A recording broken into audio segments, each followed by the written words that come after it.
Welcome to another fight of the century. The first participant enters the ring. It's the Megalodon. This shark lived 23 to 3 million years ago, and right now it holds the title of the ultimate hunter of all times. The second fighter is in the ring, and it's the Dunkleosteus. It lived around 350 to 380 million years ago and was the largest fish of that time. These creatures swam all over the world and aroused fear with their armored heads and mighty jaws. We're going to compare our fighters in several categories. In each of them, the winner will get 1 point. In the final round, these two sea monsters will face each other for the last time, and we'll find out who the real king of the SeaWorld is. Grab your popcorn and hot dogs, it's time for round 1. Size. These days, the largest white sharks grow to be 20 feet long. The Megalodon was more than twice that size, up to 50 feet. That's almost as long as a tennis court. The ancient shark's single fin was larger than the average person. The shark's jaws were more than 6 feet wide. It would mean you could comfortably sprawl out inside the creature's mouth. At the same time, you wouldn't want to get anywhere near a shark the size of a big truck. And the Meg might have been even bigger. The only remains of the ancient shark are its teeth and vertebrae. That's why scientists can only guess what its true size was. Now to the next fighter. Some species of Dunkleosteus were only 3 feet long, but the largest ones could reach almost 29 feet. This school bus-sized fish was one of the largest of its time and much bigger than many modern sharks. But the Megalodon is almost twice its size. So in this round, the Meg gets its first point and opens the score 1-0. Moving on to the next category, and that's weight. Wait, what are we waiting for? Oh, you mean weight. The largest white shark can weigh as much as a small car. In this case, the Meg might be compared to 2 loaded cement trucks, 60 tons. An empty Boeing 737 weighs less than the ancient super shark did. If you wanted to lift the Meg in the air, it would take as many as 3 CH-54 cargo helicopters. The heaviest part of the Dunkleosteus was its head because of its massive bones, and its length could be more than 1 foot. The ancient fish weighed almost as much as an adult elephant. It was also 4 times heavier than most modern sharks, with a total weight of 4 tons. And still, the Megalodon is more than 10 times heavier than the Dunkleosteus.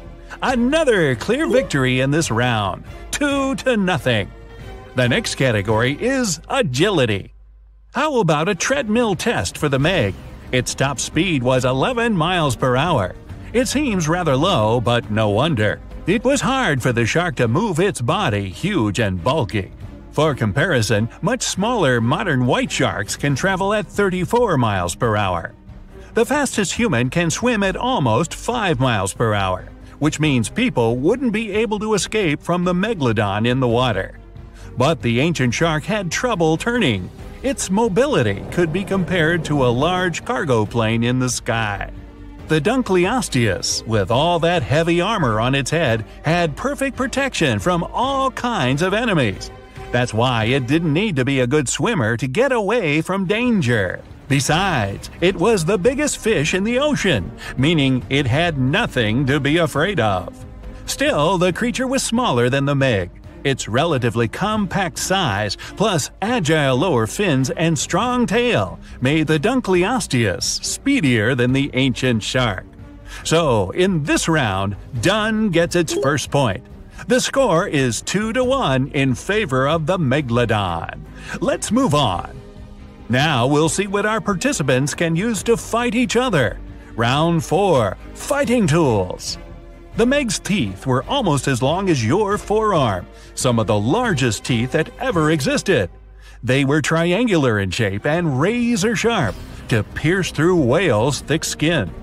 The shark had 5 rows of teeth with around 50 teeth in each row, 250 in total. Do the math! The Meg also had its teeth changed throughout its life. Researchers still find the ancient shark's teeth at the bottom of the ocean. The Dunkleosteus had no teeth whatsoever. Its jaws were formed from long bony plates. They were incredibly sharp and shaped into long slicing edges. The coolest thing was that these edges could self-sharpen. The fish's jaw muscles were incredibly strong. They allowed the creature to open its mouth in 20 milliseconds. Time it. With a jaw like that, Dunn had one of the most powerful bites on Earth. Its strength can be compared to that of the Mississippian alligator. For its surprisingly hefty bite, Dunkleosteus gets another point. The score becomes tied at 2-2. Now, let's see which of our contestants is more popular. The Meg is the most famous shark in the world. It's appeared not only in many movies and comics, but also in fisher stories all over this planet. Every time someone saw a large shadow lurking near their boat, they were afraid they'd see the biggest shark on Earth. Some people think that megalodons are still alive. They're simply hiding somewhere deep under the surface, for example in the Mariana Trench. But to feed such a large body, the shark would have to eat constantly, like me. And if this myth was true, you'd definitely see a megalodon close to the surface one day. But it's never happened, so you can sleep easy. Even though the Dunkleosteus isn't that well known, it still deserves respect. It lived earlier than the first dinosaurs and was the largest predator of its time. When archaeologists first found the remains of the Dunkleosteus, they were shocked. They called the creature the terrible fish and only gave it a scientific name years later. Well, even though this round doesn't change the count, the Megalodon gets its People's Choice Award. And now, the final stage, fighting skills. The Megalodon has the title of one of the best hunters ever. Scientists have been able to figure out the ancient shark's hunting tactics. They learned that these creatures somehow knew where their opponent's vulnerable spots were. They hit vital organs and were quick to disable their enemies. Sometimes these ancient sharks would also aim at the fins of larger sea creatures to immobilize them. It left the bigger opponents defenseless and unprotected. Another tactic the Meg used was a battering ram approach. The massive shark would crash into a whale, leaving it with no chance to escape. In other words, intellect and strategy were the Megalodon's most important skills. At that time, the Meg was the largest shark in the world. But in the oceans, there were creatures much larger than that. For example, whales. And the Meg didn't always have the courage to charge them. As for the Dunkleosteus, its trump card was its powerful jaws. Usually the fish would swim toward a smaller animal. Then, in a split second, it would open its huge mouth, and the future meal would be pulled inside along with water. As the creature matured, its jaw shape changed. That's why, after being born, it could feed only on large, soft fish. But as it aged, it got the ability to bite through tougher stuff. And later in life, the Dunkleosteus began to munch on sea creatures with hard shells, or basically any sea animal that existed at that time. Anyway, it's up to you to decide who gets the point this time. Do you hear the sound of the gong? It means it's time for our sea monsters to meet face to face. They run into each other in the vast waters of the ocean. The Megalodon is the first to notice its opponent. The shark wants to use its battering ram approach against the Dunkleosteus's powerful armor, so it begins to speed up. But Dunn dodges and avoids the collision. As the Meg turns around, the Dunkleosteus gets a chance to grab the shark by the tail. In a split second, its powerful jaws close on the shark's fin. But the fish's bony plates are too short to bite through the Meg's thick skin. The Megalodon begins to twist and wag its powerful tail to throw the Dunkleosteus off its body. It looks like a rodeo. Dunn gets a powerful slap and is left stunned for a moment. The Megalodon uses this time to turn around. A couple of seconds later, the massive shark opens its huge jaw and ends the fight with one bite. So today, the Megalodon proves once again that it's worthy of its title as the best hunter of the SeaWorld. The ancient shark continues its wanderings in search of a stronger opponent. Stay tuned!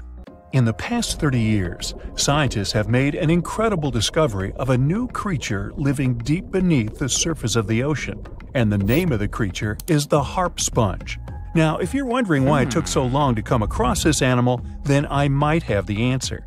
These creatures typically hang out at a depth of roughly 11,100 feet beneath the ocean's waves. This sponge species was first discovered off the coast of California thanks to a robot that was sturdy enough to explore those crazy depths the ocean has to offer. This is no doubt an area of the planet where even the most benign-looking creatures can be potentially dangerous.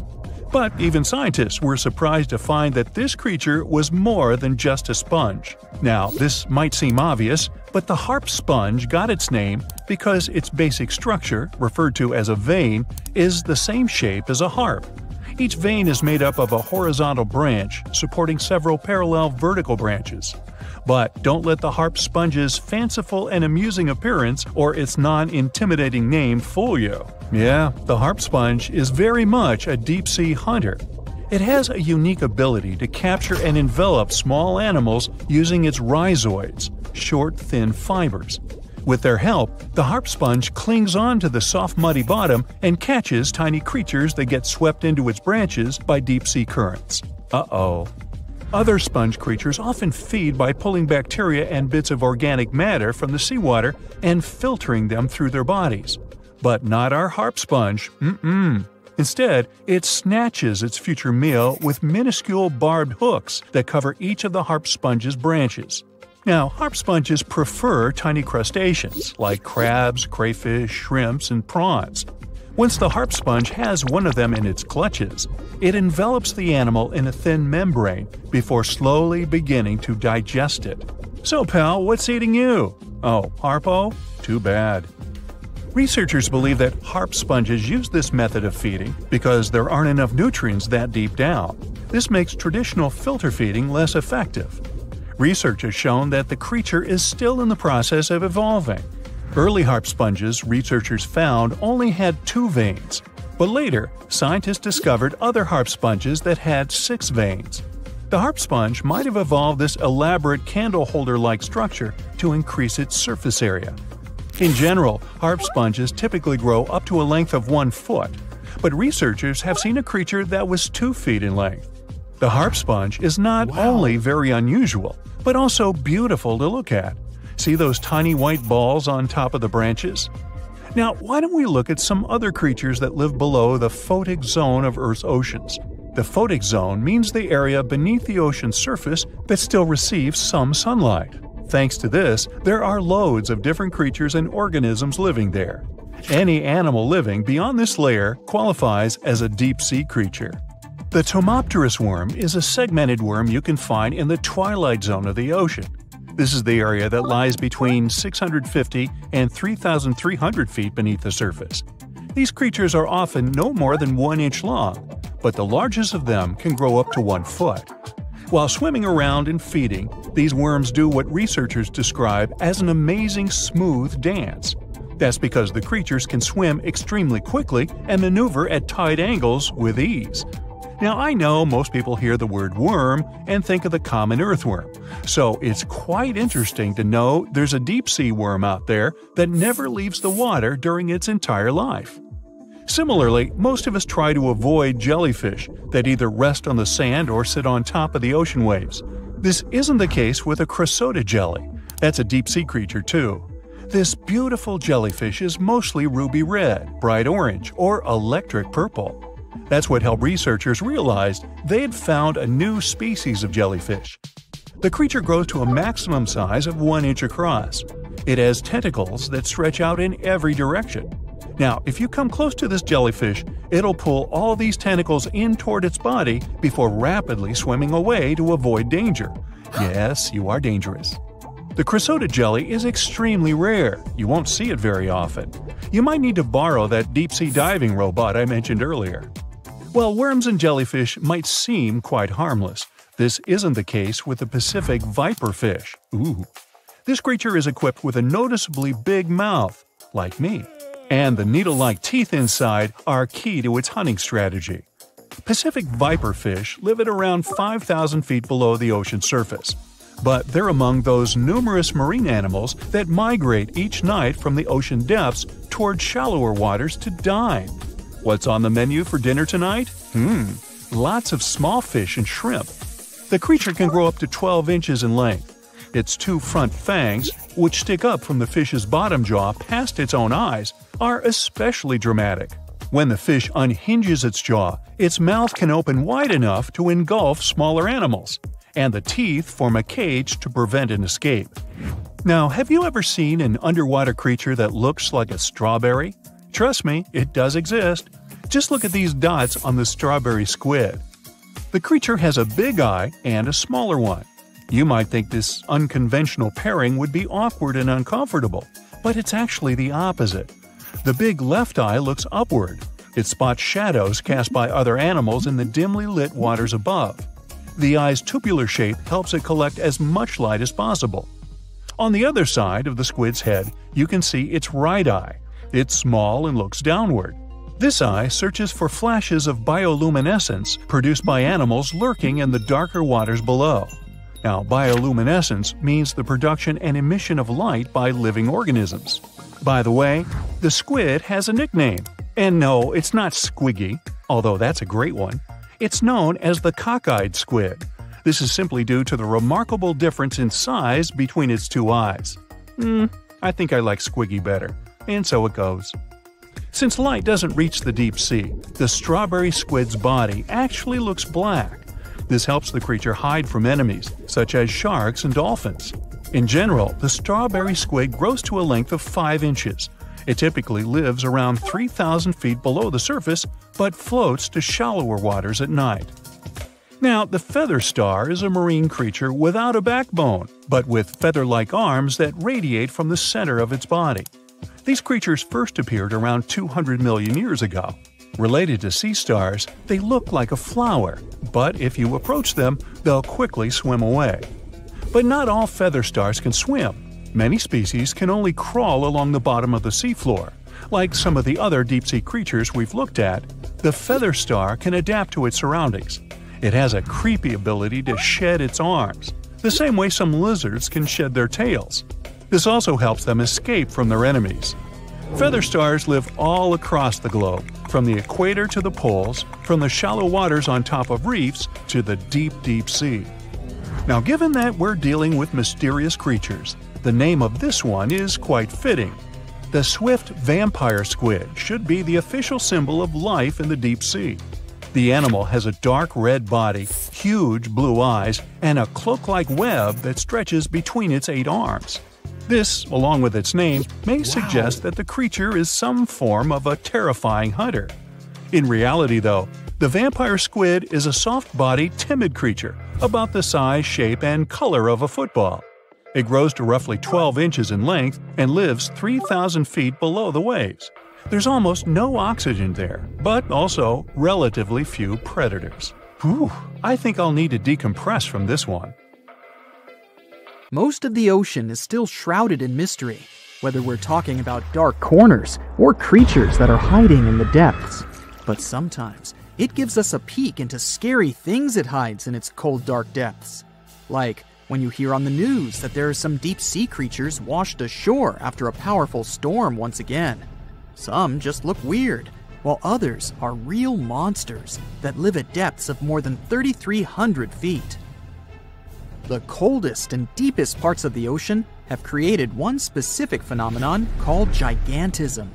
So, sea spiders, squids, worms, and many other animals, mostly invertebrates, or creatures without backbones, they're all way bigger and scarier than the versions we see in the more shallow areas. In the Pacific depths, you can see a sea sponge as large as a minivan.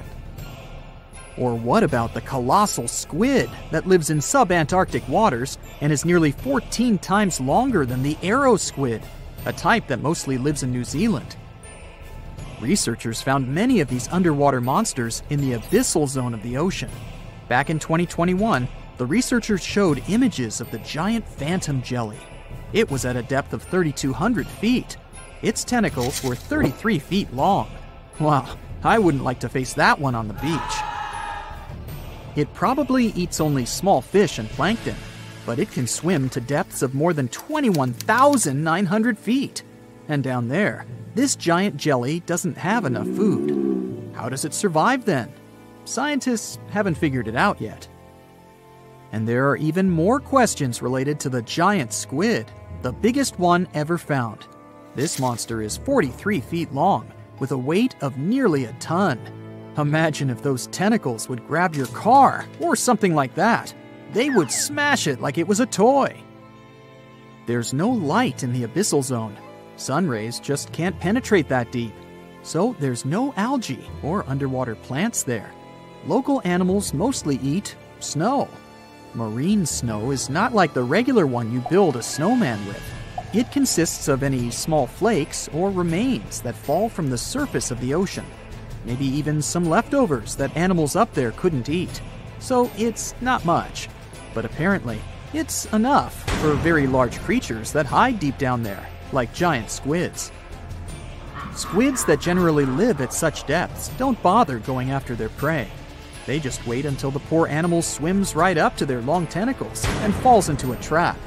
It may not be the best method ever, because not many animals will even swim into these dark, cold parts. But it's the method that saves energy. A giant squid eats only 1 ounce of fish daily, which is approximately 45 calories. That's nearly 50 times fewer calories than an average person should eat per day. So when a squid gets 1 fish, it saves it for a couple of days. I hope giant squids won't get the idea to go to the surface and look for food when there's not enough of it in the abyssal zone. And I hope even more that giant Greenland sharks won't get that same idea. You can find them at depths of up to 7,200 feet. They're twice as slow as we usually walk. They swim at a speed of 1.12 feet per second. Their slowness is part of the energy-saving mechanism that creatures down there need to survive. But they can speed up in the form of short bursts when they need to catch prey. But they kinda change their diet from predator to scavenger, considering their environment. There will be more leftovers falling from the surface than animals to go after. Greenland sharks grow just 0.4 inches per year, and they're mostly 20 feet long, which means they live for a very long time, sometimes up to 400 years. They also have a slow metabolism, and that's one of the main factors for their long life, too. Greenland sharks like to spend their time in cold waters. They're adapted to that, since their tissues have specific chemical compounds that prevent the forming of ice crystals all over their body. That means they have some sort of natural antifreeze. So what makes them so big? Scientists are still not sure, but some theories try to explain it. There's this thing called Kleiber's rule that says bigger animals tend to be more efficient. Just take a small fish and compare it to a whale with a mass hundreds of times bigger. The whale has a greater metabolism. It conserves energy more efficiently and loses less of it to the surroundings through heat. Moving on, bigger animals can ingest bigger prey. They're more likely to go through tough issues in their environment or defend themselves from predators going after them. Also, the body gets bigger when temperatures are lower. The Greenland shark is a perfect example. So are giant sea spiders. Sea spiders are generally common, and you find some very small ones at 0.04 inches. But in deeper parts of the Antarctic, they become 3-foot-long giants. They grow so big because the cold water has more oxygen. That way, more of it diffuses into the animal's body, and that allows it to grow bigger. Yeah, both as a creature and a nightmare. And how about this giant tube worm? Researchers found it accidentally while they were exploring the mysteries of the Pacific Ocean floor. They stumbled upon unusual hydrothermal vents. Volcanic heat is a thing that gets them going. As water seeps down through faults or cracks in the rock, these vents change their direction. When the water gets out of the vent, it's rich in different minerals and chemicals. Most animals wouldn't survive being around this toxic soup of chemicals, but not these tube worms.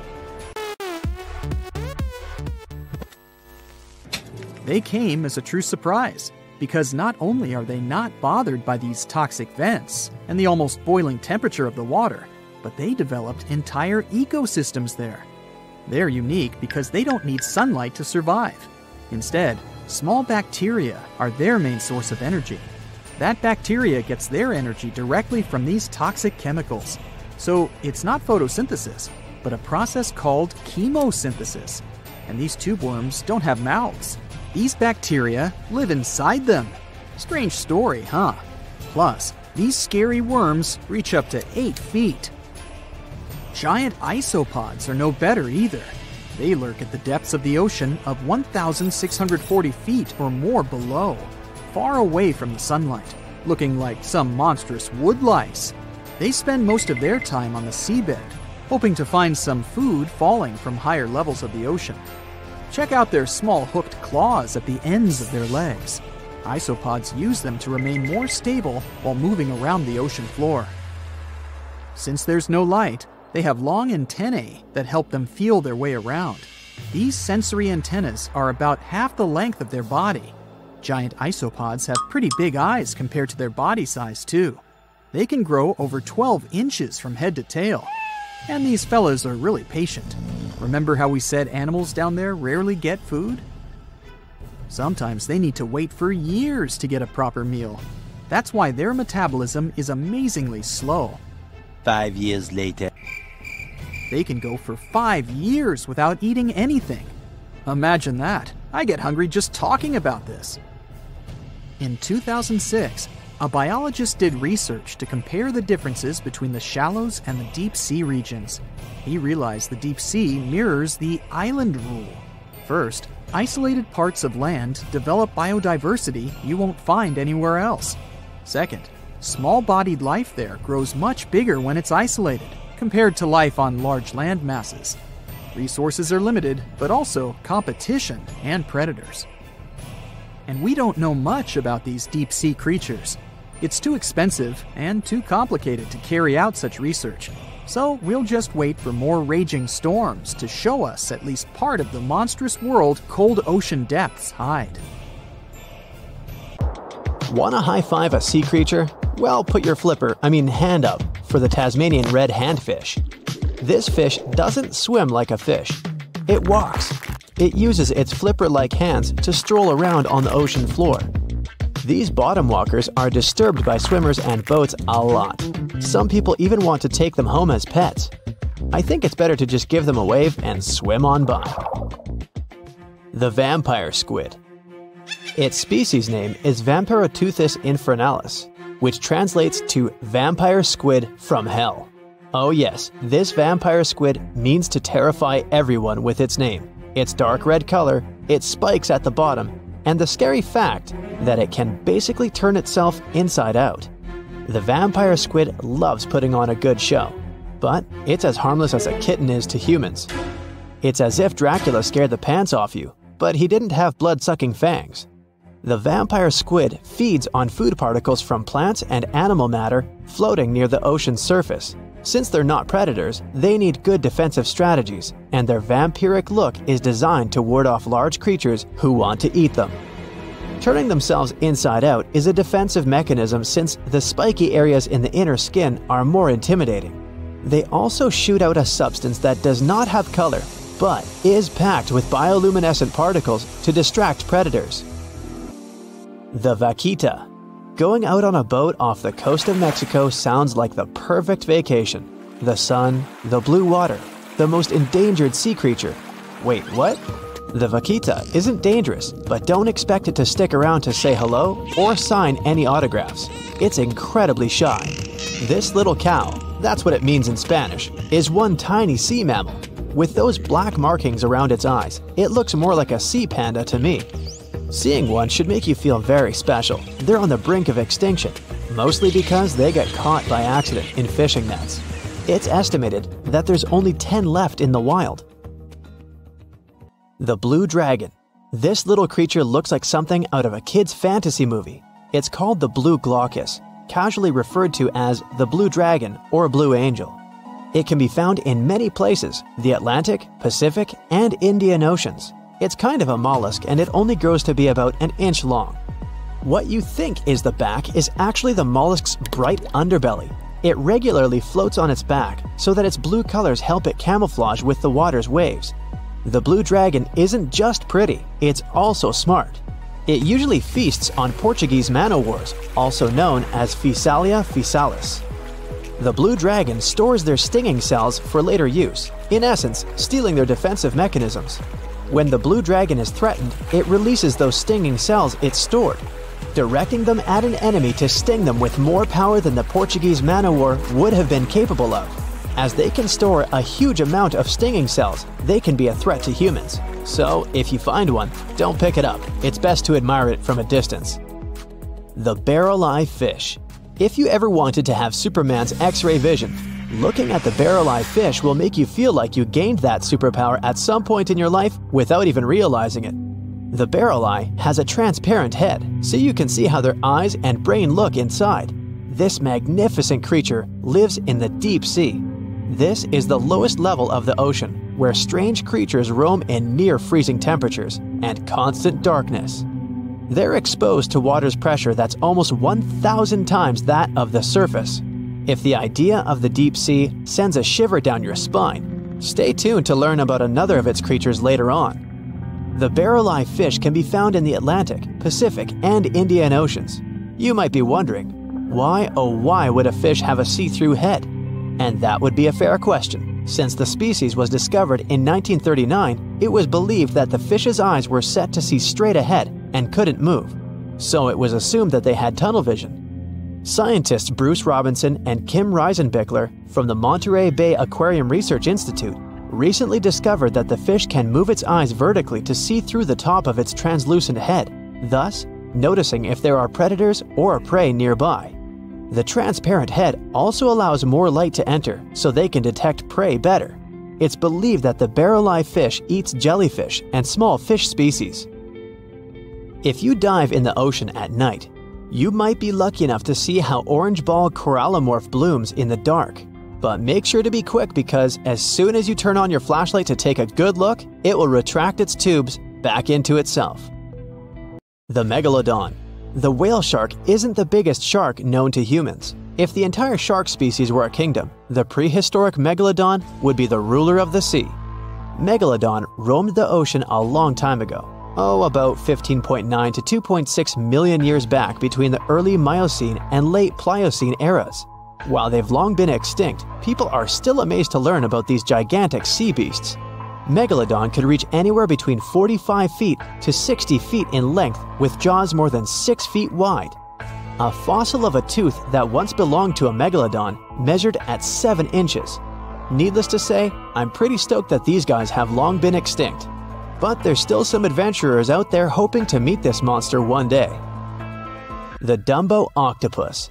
This adorable creature, or creepy creature, or however you want to see it, is officially called Grimpoteuthis. More casually, it's referred to as the Dumbo octopus, named after the Disney character. Though Dumbo, the elephant, not the octopus, was teased for his big ears, it's highly unlikely that this adorable octopus gets teased by its water neighbors. They are the deepest living octopuses, living in the deep sea, and you know how scary that place is. They're only about 8 inches tall and spend their days hovering just above the seafloor eating snails, worms, and other food they find in the current or near ocean vents.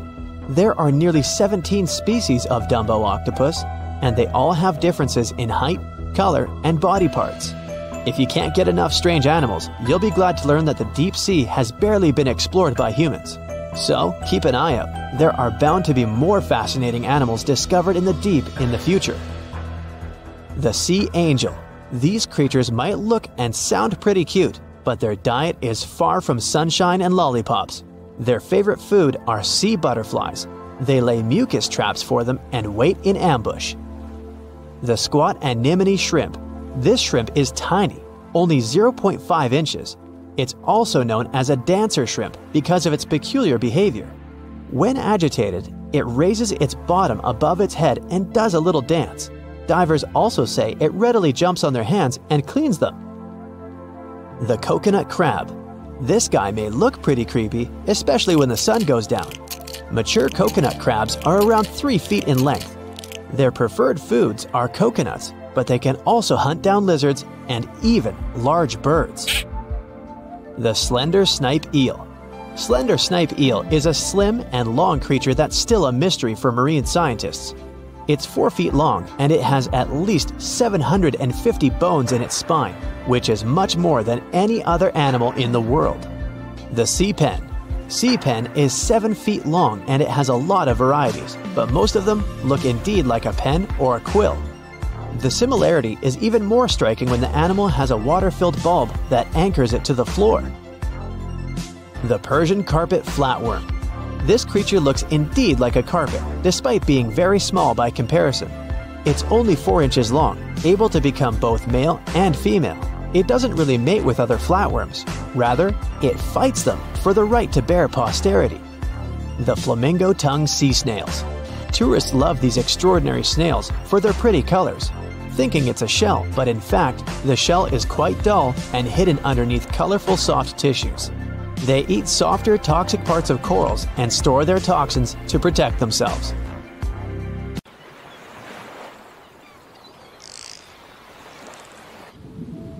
A pod of dolphins is happily playing near the water's surface in the North Pacific Ocean on a sunny day. They're about as happy as can be until the surface of the water begins to ripple. It becomes more pronounced, like a possible tsunami or an underwater volcano preparing to blast. Their instincts tell them to hightail it out of there, but they don't know which way is the safest path out. Abruptly, a tremendous roaring sound fills the air. The water explodes outwards as a giant whale bursts into the air. Hello, mama! Wait, that's no whale. It's an ichthyosaur, a giant sea dragon-type monster from the Triassic period. It's a massive 55 feet long and weighs 45 tons. It doesn't look too dissimilar to a dolphin, but this sea monster isn't any cousin. The dolphins scatter back beneath the water. Fortunately for them, the ichthyosaur is not interested in having them for lunch. It's merely playing as well. This particular species is far more used to eating marine mollusks, smaller fish, and squid. But there's nothing in sight, so it disappears back below the surface, swimming majestically with its huge fins and long eel-like tail. It had once roamed the land, but like other prehistoric land reptiles, including modern-day whales and dolphins, it returned to the sea and evolved over millions of years. Its limbs have been transformed into flippers. Some species had digits on their flippers, or phalanges. They could almost pass for human hands. Well, hello there. Some possessed a dorsal fin. Their heads were pointed, and their jaws contained conical teeth to catch smaller prey. They had large eyes, probably used for seeing in deep waters. Their tail fin made for a powerful stroke. Like some other sea creatures, they could breathe air and were warm-blooded. They were sleek and as beautiful as some of today's ocean creatures. Unexpectedly, an underwater time vortex opens in front of it, sucking in everything in its path like an underwater black hole. The ichthyosaur disappears inside, flailing about, unable to control its journey back into the deep past. Soon, it spat out again into its own natural timeline of the Triassic period during the early dinosaur age, approximately 247 million years ago. It swims with others of its kind. They lived in herds or hunting groups, while varying forms evolved worldwide, such as the smaller Mixosaurus. Let's stay with this one, because it will eventually find its way into modern human hands. In evolutionary terms, the ichthyosaurs lasted for a very long time, millions of years. There are many complex factors involved with how they became extinct, but in simplistic terms, environmental changes brought out declines in smaller food groups and more brutal predatory groups. Some fish had evolved as well and became too fast for the ichthyosaur. So we will leave our poor friend here, unable to find enough food and losing out to the tougher competition. It's hungry, tired, and weak. It simply drifts away with the currents, eventually finding itself resting on the ocean floor.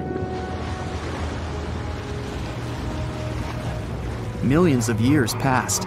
During the Triassic and Jurassic era, sea levels gradually ebb away, exposing vast regions of the desert. The area we're focusing on became Nevada, in the western part of the United States. During the Cretaceous period, a volcanic island chain formed. Geological upheaval continued, bringing the ocean floor up into modern mountains. Embedded in the rock, well, you can guess, not only ancient invertebrates, but more modern creatures such as mammoths and giant sloths. What an incredible array of wildlife! But we're not here for them today. Let's find out what happened to our friend. Jump forward in time again to 1998. The place, the Augusta Mountains of northwestern Nevada, or more specifically, a place called Fossil Hill. Protruding out of the rock were a few vertebrae. Researchers could tell whatever creature it belonged to, it was clearly enormous. It was so embedded in the rock and complex that the excavation took many years. In September of 2011, the excavators found more of the beast, the well-preserved skull, forelimbs, and chest region. It wasn't until 2015 that the now obviously giant ichthyosaur could be fully extracted. The surviving fossils were a skull the size of a fully grown man, a shoulder, and a flipper-like appendage. Even then, it took a helicopter to move it. The team named the new species Symbospondylus youngorum. Symbospondylus is a Greek word meaning spine. Let's call this one Ichthyosaur spiny from now on, because it should have a name by now. And let's face it, it's a lot easier to pronounce. Spiny was airlifted to the Natural History Museum in Los Angeles and further shipped to the University of Bonn in Germany. The study was undertaken by vertebrate paleontologist Martin Sander and his colleagues while collaborating with the University of Mainz. It was a unique and truly electrifying find, as the marine reptile was the largest animal ever discovered from this time. As far as we know, stated Martin Sandler, it was even the first giant creature ever to inhabit the Earth. You can think of Spiny as the underwater T-Rex of his time. He's also quite remarkable, as his type lived only 3 to 5 million years after a mass extinction event, known as the Great Dying. It happened roughly 252 million years ago. It took out approximately 90% of the world's life forms. What caused it? The short version is elevated temperatures and increased acidification in the oceans. Once one part of the food chain extinguishes, it causes a domino effect, as you can imagine. Soon, there's little left to eat, and only the sturdiest can survive. The atmosphere also had high levels of carbon dioxide. Theories argue that giant volcanic eruptions caused this in Siberia, known as the Siberian Traps. It was the largest volcanic eruption in the past 500 million years. The eruptions lasted a staggering 2 million years. Large volumes of basaltic lava covered a large area of Siberia. Even today, the site is covered by about 3 million square miles of basaltic rock. Other theories say that an asteroid caused the Great Dying, rather than the volcanoes. In any regard, the impact was the same, and 81% of Earth's marine species and 70% of the land-based vertebrate species were no more. There have been numerous mass extinction events, but Spiny's size and existence are extraordinary compared to the Great Dying. It usually took 9 million years for species to recover and grow to this size, but he came into being in less than half that time. Using sophisticated computer models, the researchers examined the likely food web running through the area now known as Fossil Hill. They recreated the ancient environment through the available data, finding that marine food webs must have supported giant creatures like the ichthyosaurs. The theory is that our Spiny fed on a diverse and rich diet of marine mollusks, known as ammonoids, that flourished from 1 to 3 million years after the Great Dying.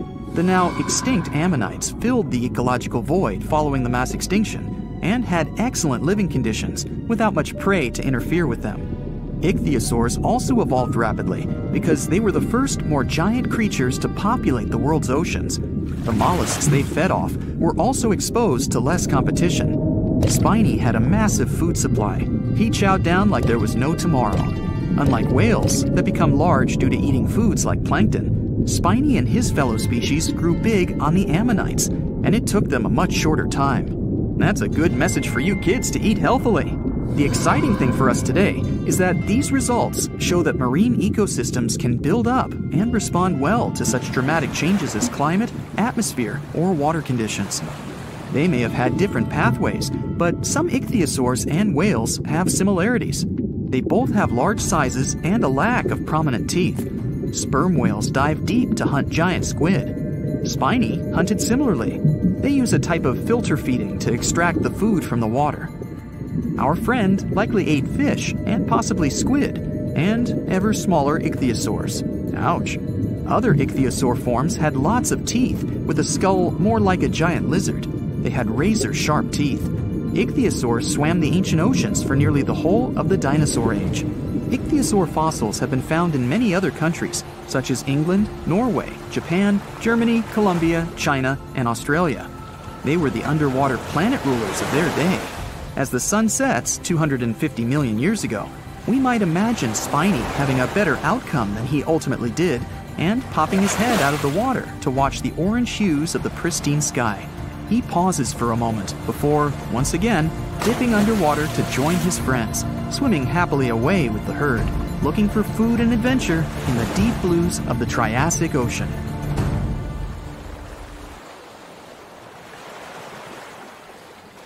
Scientists and sea biologists say that the mass of squids on the planet exceeds the mass of all people.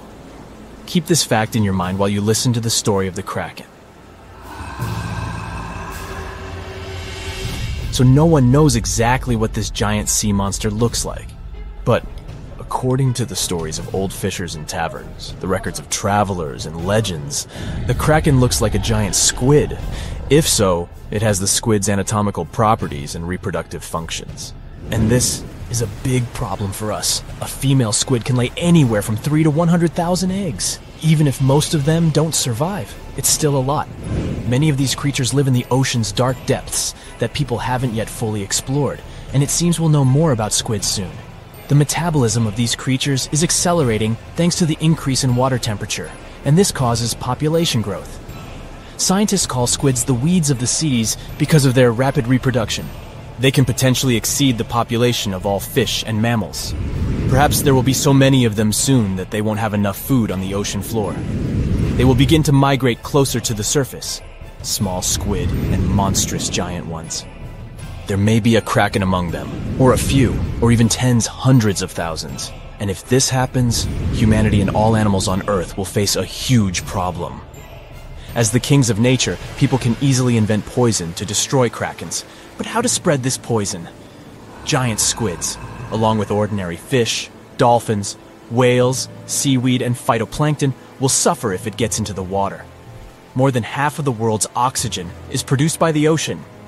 And if people spread this poison in the water, they'll risk disrupting the entire planet's ecosystem. The ocean will become lifeless. So, people have to forget about poisoning the water. For a while, we will be helpless against the squid apocalypse. Let's say a couple of billion squids rise to the surface. A couple million of them are krakens. The first thing these monsters will want to do is get food. Lunch for them can be both shoals of fish and massive whales, and no one can stop them. Even if megalodons existed, they wouldn't be able to resist the giant tentacles and strong beaks of krakens. The fish population in the ocean has declined. This means that people can't go fishing anymore. We can catch fish in lakes, rivers, and seas, but it's not enough.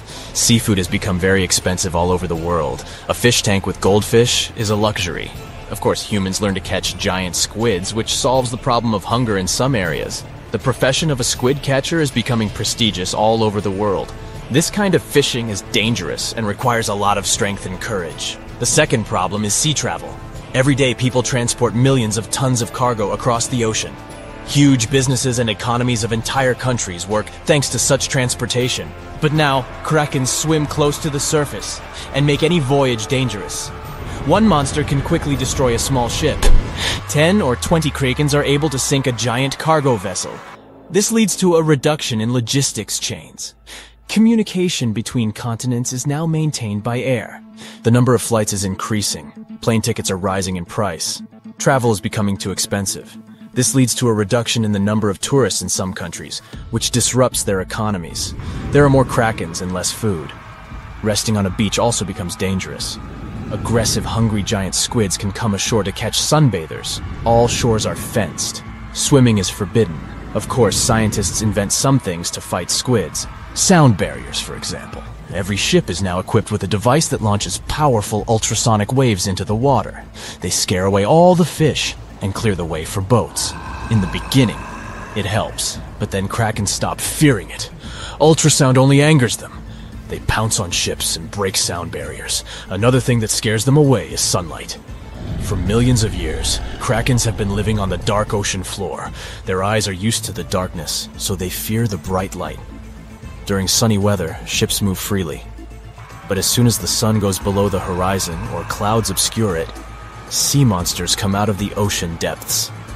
It doesn't help much because it's impossible to sail across any ocean within a single sunny day. In addition, there is no guarantee that you won't get caught in a storm when the sun is hidden behind the clouds. That's why people invent powerful floodlights. They direct their beams at monsters' heads and drive them into the dark depths. Such projectors are expensive because they require a lot of energy. Only some ships can afford such a device. And while people seek more effective ways to fight krakens, squids multiply, and this becomes the solution to the problem. The ocean is running out of fish. Food is not available on land. Like a snake devouring its tail, squids start fighting with one another. The water foams, and squids cling to each other with tentacles. Big krakens defeat smaller monsters. Their population is shrinking. A few giant squids the size of the Eiffel Tower survive after long battles. And when the fight is over, little squids come into play. Billions of cephalopods pounce on giant krakens. They are like flies clinging from all sides. Giant monsters can't fight them. Great, the problem with voyages is solved. Large ships can set sail, but it's still dangerous for people to swim in the sea since tiny monsters are still hungry.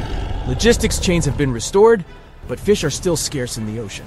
Squids, like parasites, don't allow other creatures to dominate, and here, scientists come to help fish. Let's go back to our reality for a second. There's such a thing as a gene drive. It's a substance that changes the genetic code of living creatures. For example, scientists have implemented a gene drive in mosquitoes that cause malaria. Biologists changed the genome of these insects, so some female mosquitoes became infertile. Then these females spread the gene throughout the mosquito colony. As a result, more insects that couldn't conceive appeared.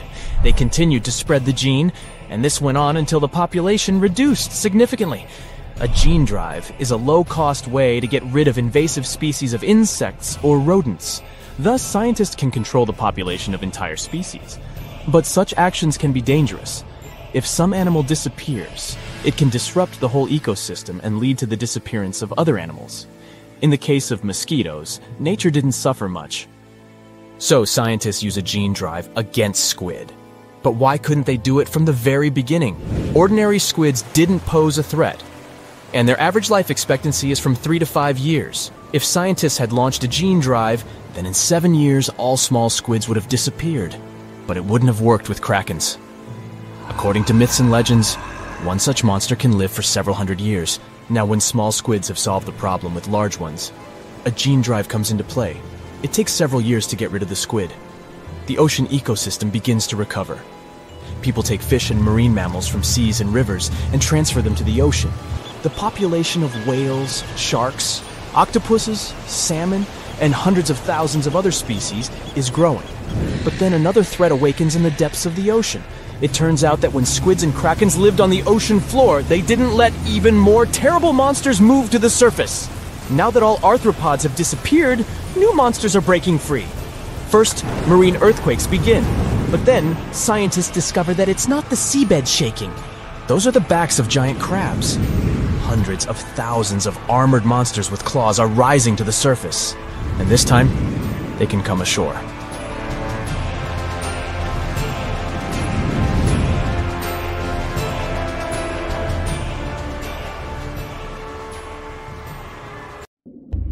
The stonefish.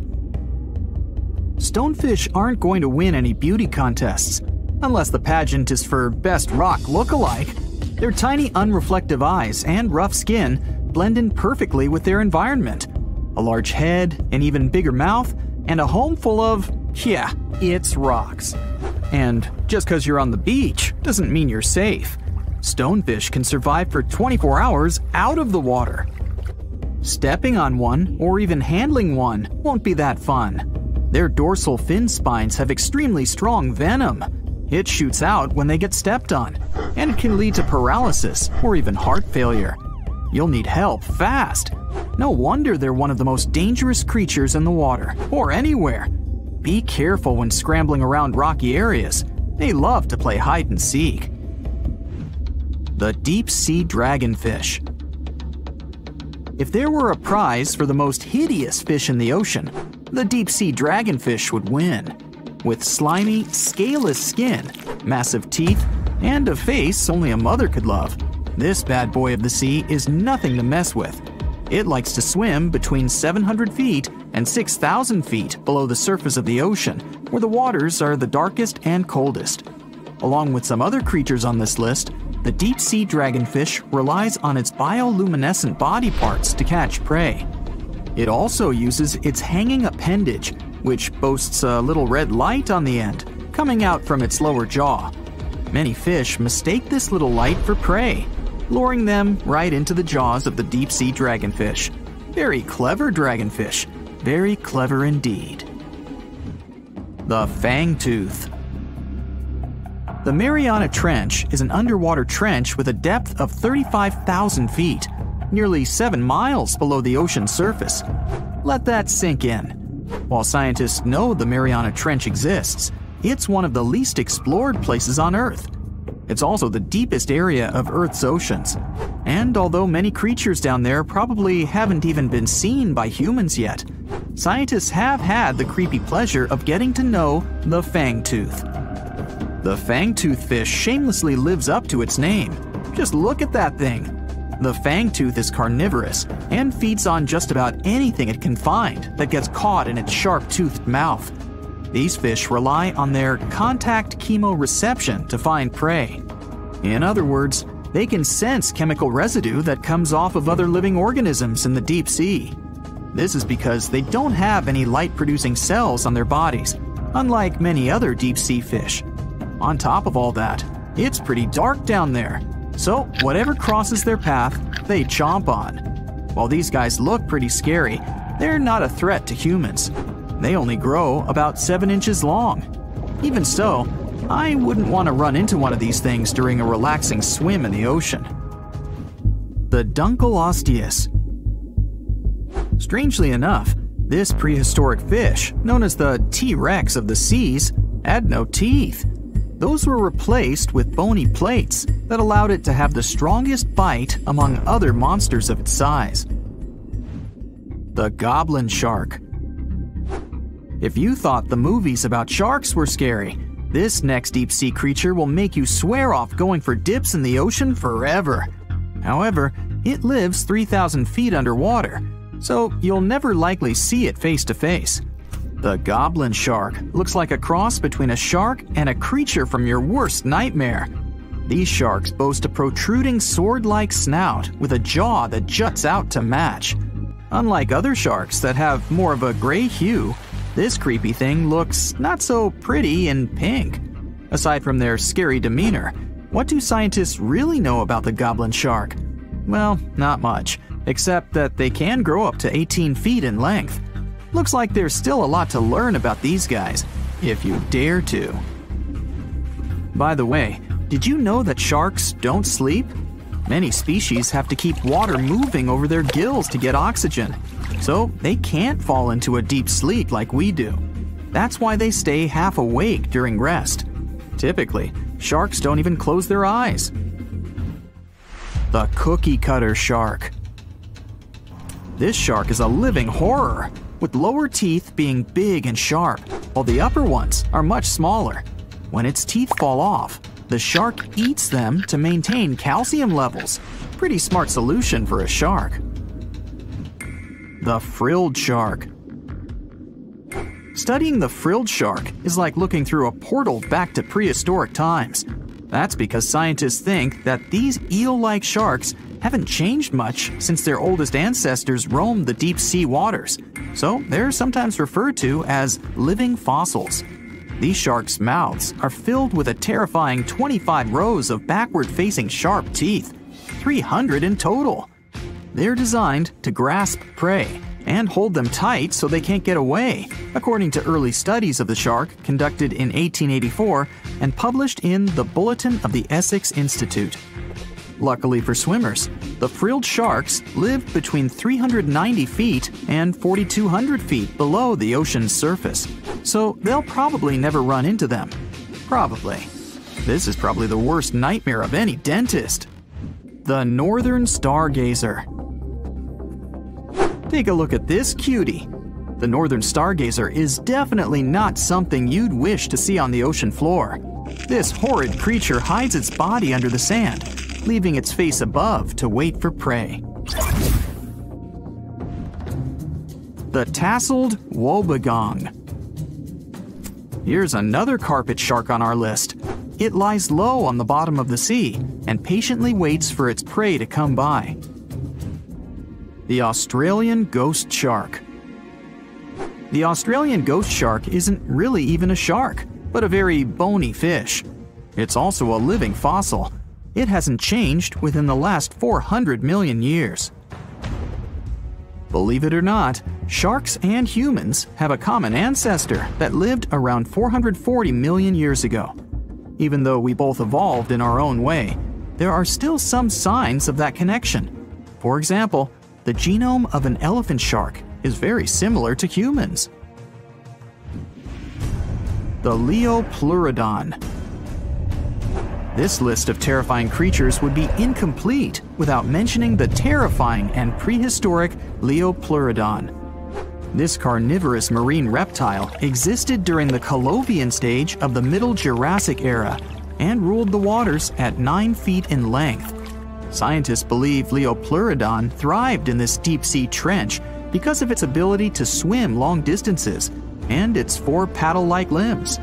While they probably weren't able to propel themselves toward prey like other animals of the area, they did manage to accelerate and attack very ruthlessly and efficiently.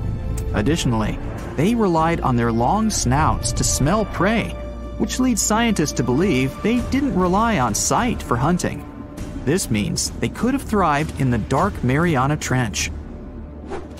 Around 150 million years ago, Leopleurodon became extinct due to competition for prey against other thriving marine reptiles. And I think I speak for all of us when I say, thank goodness for that. Considering that scientists have only explored 5% of the ocean floor and found some of the scariest sea creatures imaginable, one can only dream of what other animals reside in the deep sea waters. Perhaps it's best to keep them in your imagination. Am I right? The megamouth shark. This shark is a filter feeder, and it's friendly to humans, although its huge mouth can look quite threatening. Like basking sharks, it swims with its mouth constantly wide open, as if it were on Twitter. The gulper eel. This deep-sea eel has an easily distended belly that allows it to swallow prey twice its size in a single monstrous bite. They have very unusual jaw shapes and can reach about 2 to 3 feet in length.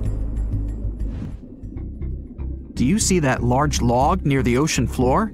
Maybe it's part of an old ship. Treasure, gold, diamonds, I'm rich! Well, as you get closer, you notice something. It's swimming! It's not a shark or a dolphin, it's a saltwater crocodile! Now don't panic. If you bump into one of these reptiles in the sea, it's unlikely it'll think of you as food. Crocodiles have a special valve in their throat that stops them from drowning underwater, but that doesn't mean they can't bite. Usually, they're heading to a nearby island, and the quickest way there is to body surf. They can't really take the ferry, you know. Watching one from a distance should be okay. Just don't swim to shore right away. They love to ambush their lunch in shallow water. If there's one time I'd want to see a great white shark, it's when I'm diving with crocodiles.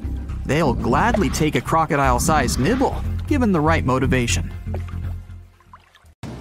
Think you know what lurks in the depths of the ocean? While nearly 95% of our oceans haven't been explored yet, it's hard not to let your imagination run wild. But thanks to brave explorers, deep-sea cameras, and awesome archaeologists, we do know about some pretty incredible sea creatures living in our waters today, and millions of years ago. From the 9-foot spider crab to the 60-foot prehistoric megalodon, these sea dwellers come in all shapes and sizes. But let's focus on sea creatures famous for their huge size. Can you guess which living species of whale is the largest? Well, it's not the orca, but that's a good guess. The orca is a toothed whale that can grow to anywhere from 23 feet to 32 feet, which is slightly smaller than a school bus. How about the narwhal? Nope, they're not the biggest either. These unicorns of the sea live mainly in Arctic waters and only grow 13 feet to 20 feet in length, and that's including their 9-foot tusk. Tired of guessing? Okay, I give in. The largest whale that still exists today is the blue whale. At a jaw-dropping 82 feet to 105 feet, the blue whale is not only the biggest whale we know of, but is currently the largest animal to have ever lived on Earth. Seriously. These animals are bigger than a T-Rex, and even the prehistoric megalodon. If you were to put a blue whale next to a school bus, it would look like it could swallow it. Think about that. According to National Geographic, a blue whale's tongue can weigh the same as an elephant. And their hearts can weigh as much as a car. That doesn't even sound possible. It's no wonder these giants need to eat about 4 tons of krill every day. While there aren't too many animals living today that can compete with the blue whale's epic proportions, there is an entirely different species that is a good contender, and it's not quite what you would expect. It's a jellyfish. No, I'm not talking about the little jellyfish that wash up on the shore and ruin a perfectly good day at the beach. I'm referring to the lion's mane jellyfish, the biggest jellyfish around. This invertebrate can grow up to 120 feet long. They also come in different gorgeous colors like red, purple, or even shades of orange. As if their length wasn't impressive, the lion's mane jellyfish boast a whopping 8 sets of 70 to 150 tentacles. That means they can have up to 1,200 in total. And here's the giant oceanic manta ray, the largest type of ray in the world. Their wingspan can be longer than a bus. These guys can reach 30 feet in length. They also have the biggest brain compared to body size among all fish. Unlike their stingray cousins, mantas don't have venomous tails. And while the lion's mane jellyfish and the blue whale are yet to be beaten for the longest sea creature, there is one marine creature that can grow even larger in length. The Portuguese Physalia physalis, tentacles and all, can reach a length of 165 feet long, and that's according to mentalfloss.com. While this thing may look a lot like a jellyfish, it's actually known as a siphonophore, and there are hundreds and sometimes thousands of them that are genetically identical. Their long tentacles help the organism catch prey, and its sting is fatal to most animals, even humans in some cases. What's even creepier is that if one of the tentacles comes off the organism for whatever reason, it can float around the water for days before decomposing. Even if it's detached, this tentacle can still sting you. But don't go running out of the ocean just yet. Your chances of being hurt by a Portuguese Physalia physalis sting are pretty slim. However, if you do get stung, the side effects aren't pretty, with welts, stomach cramps, an elevated heart rate, and an upset stomach. While you don't want to go anywhere near these long creatures, they sure are pretty to look at. Check out all those colors. The Shastasaurus is the biggest marine reptile that has ever existed. These predators lived during the late Triassic period, about 210 million years ago. These amazing giants could reach lengths of up to 69 feet and weighed more than 75 tons. This made the Shastasaurus as heavy as a blue whale. And if you could stand this creature up vertically, it'd be as tall as a 7-story building. Despite appearances, the Shastasaurus was actually pretty slim for its size. Its ribcage was only 6 feet across. You'd think that this big guy was chowing down on other dinosaurs, But that's not the case at all. This reptile survived on a diet that consisted of small fish and cephalopods, like octopuses and squids. The Albertonectes is a bright representative of the plesiosaur family, meaning that this marine reptile had a small head on an incredibly long neck and large flipper-like limbs that helped it move through the water. These creatures occupied the seas around North America 76 to 70 million years ago. The length of this sea monster could reach 38 feet, with its neck taking up 23 feet of that length. Its neck was a true record breaker. It had a whopping 76 bones in it. No other animal known to humankind has had so many vertebrae in its neck. Scientists aren't sure why they needed such a lengthy neck. They might have used it to collect shellfish off the seabed, or perhaps it helped them capture their main prey, fish and squids. This aquatic reptile also had gastroliths in its stomachs. Some of them were as big as 5.5 inches in diameter. The Tylosaurus belonged to the mosasaur family. It dominated the shallow seas of North America about 85 to 80 million years ago. This was an enormous predator, with the biggest representatives reaching 45 feet in length. It had a narrow hydrodynamic body with a blunt, powerful head that the animal used to ram and stun its prey. Its body was equipped with agile flippers and a long tail decorated with a maneuverable fin. The Tylosaurus was a carnivore, and its diet included not only fish, turtles, and small sharks, but also other mosasaurs, plesiosaurs, and flightless birds. Meet Ophthalmosaurus. This prehistoric reptile thrived during the late Jurassic period and lived in oceans all over the world. Ophthalmosaurus weighed somewhere around 6,000 pounds and grew to approximately 16 feet long, according to newdinosaurs.com. That's about the same length as the beluga whale that exists today. It's too bad these guys went extinct before we had a chance to see them ourselves, as their cartoonish wide eyes and dolphin-like features are pretty darn cute. Of course, the Ophthalmosaurus evolved over time to become ophthalmologists, or eye doctors that we know today. No, that's just a lie. Just testing you. The Mosasaurus is a truly gigantic predator that dominated the seas all over the world about 66 million years ago.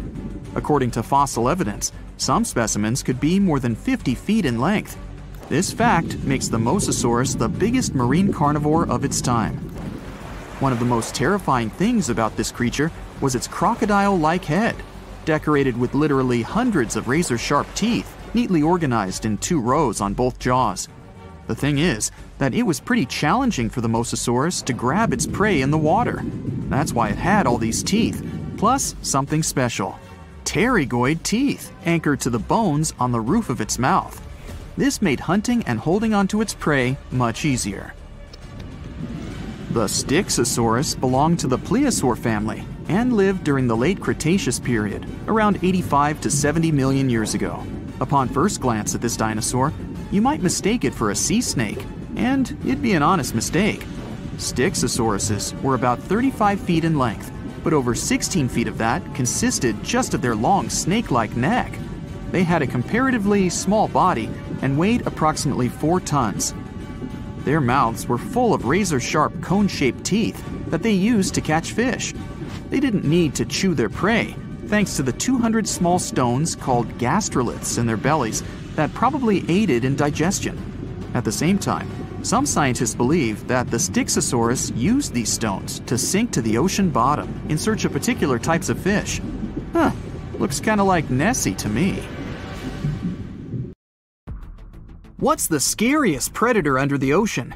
The crocodile? I don't think so. Loch Ness Monster? Please, it never existed. How about the Kronosaurus? Well, it is extinct, but you might be onto something. Let's take a look at what it'd be like if these creatures were still around today. First things first, what on earth was it? The Kronosaurus was a marine carnivore that lived in the cool, high-latitude Eromanga Sea. It covered vast areas of inland Australia between 90 and 120 million years ago, during the early Cretaceous period. Near-complete fossils of the creature were also found near Colombia, which is a country that has a noted connection to prehistoric reptiles and turtles. This fact makes it extremely possible that the monster I'm about to describe existed worldwide. You might have heard saurus and thought, oh, it's a dinosaur. But these were actually reptiles. They were the largest member of the Pleosauroidea family, referred to as plesiosaurs. Fossil evidence suggests they weighed over 20,000 pounds and were roughly 30 feet in length. Just to put that in perspective, the longest crocodile ever measured was a saltwater crocodile by the name of Lolong from the Philippines. It was 20 feet in length and weighed just under 2,500 pounds. And that's still 10 feet shorter and incredibly lighter than the average Kronosaurus, making the crocodile seem like nothing more than a glorified goldfish in comparison. Despite its terrifying length, the most physically daunting feature of the Kronosaurus was its head. Its skull was about 8 feet long, which was actually proportionally large given the size of its body length. Anything that was unfortunate enough to end up inside the Kronosaurus's mouth may have been given false hope. After all, the teeth of the beast weren't actually that sharp. On second thought, I take that back. I wouldn't feel confident around a toothless snake, let alone being inside the mouth of this monster. But it's true that the Kronosaurus's teeth weren't sharp, especially when compared to other carnivorous reptiles, such as crocodiles and alligators. The teeth of this prehistoric sea creature were instead conical. This means that they were cone-like in shape. Unfortunately, this lack of sharpness didn't make them less dangerous. The teeth were enormous and could be up to 12 inches long from the crown tips to the bottom of the roots. This obviously meant that the Kronosaurus had an extremely powerful bite. It was estimated to be up to 30,000 newtons, which is almost twice as powerful as the bite of a large saltwater crocodile. Because of the bluntness of their teeth, they weren't suited for twisting their prey once in their grasp. But the size and shape of the teeth made them perfect for simple open and shut biting. They would have had no problem crushing hard objects such as the toughest of shells any sea turtle could offer. Just like crocodiles, the Kronosaurus is believed to have had a short neck.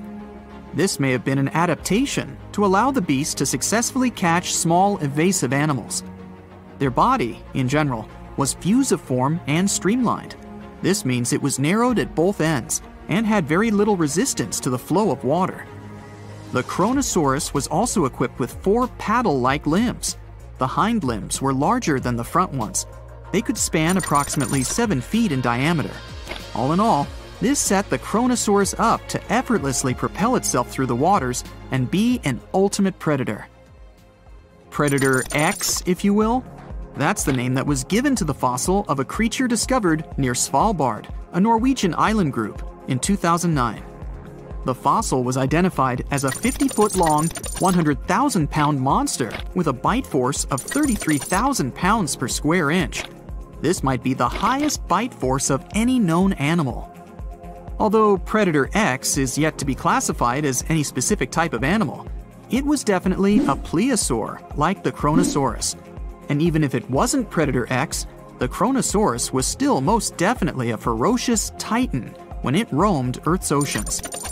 The Kronosaurus actually got its name from the Greek mythological figure of Cronus, the father of Zeus.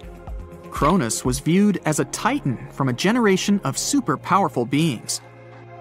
So what was it that the Kronosaurus, this terrifying monster, actually feasted on to satisfy its appetite?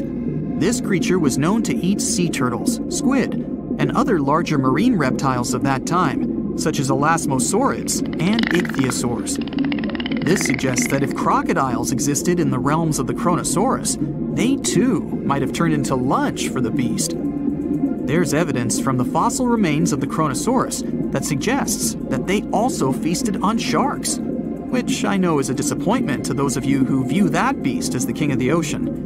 Not when the Kronosaurus was around, my friend.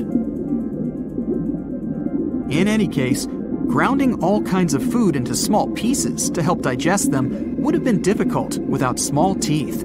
This explains the presence of rounded stones found in many of the remains of these sea creatures. Researchers believe these stones may have been swallowed to control buoyancy or to help process food. It's also entirely possible they were accidentally swallowed while feeding on other animals from the seafloor.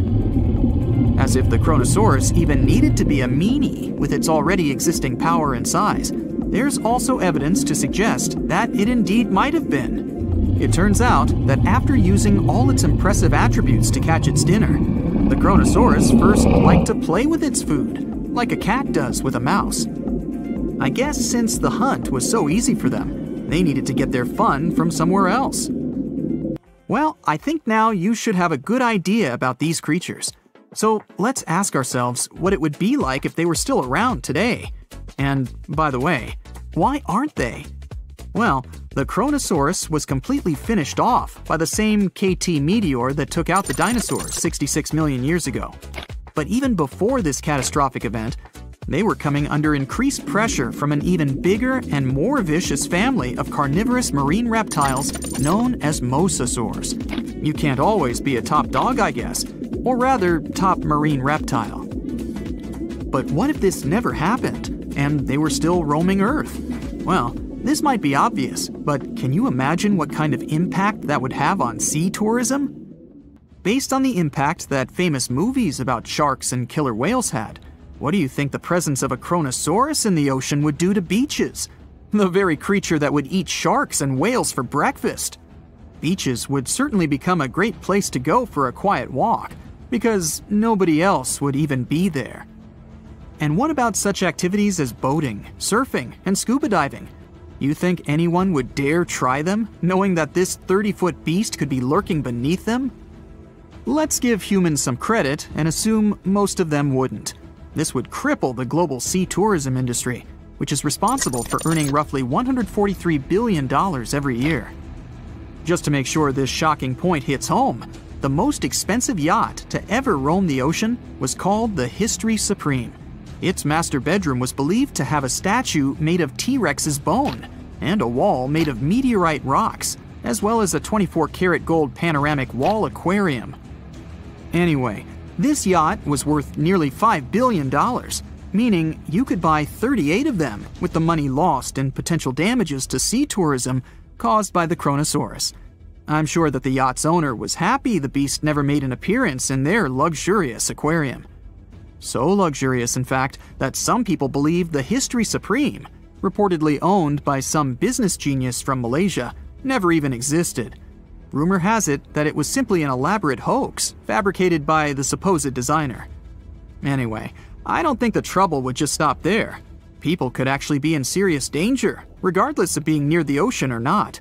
No, I'm not about to tell you that this thing would grow legs, adapt to living on land, and start picking us off one by one. At least, I hope not.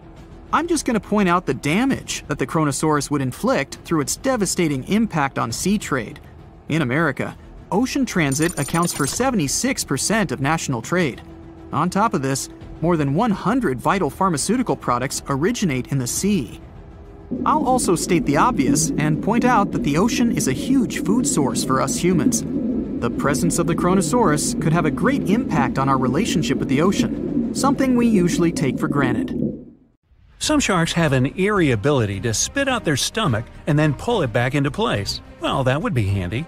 Most sharks eat huge amounts of food, but the problem is they can't digest everything they've gulped down.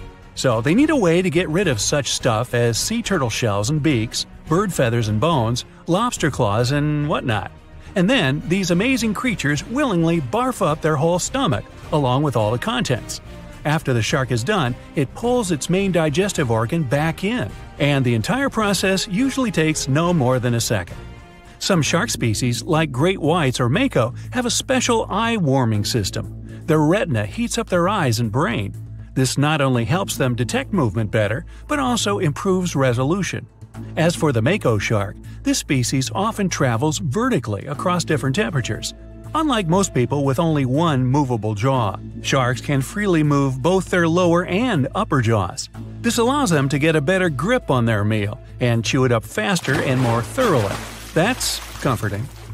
Sharks give birth to a large number of little ones at once. It depends on the species, of course, but let's say the blue shark is famous for producing more than 130 pups at a time.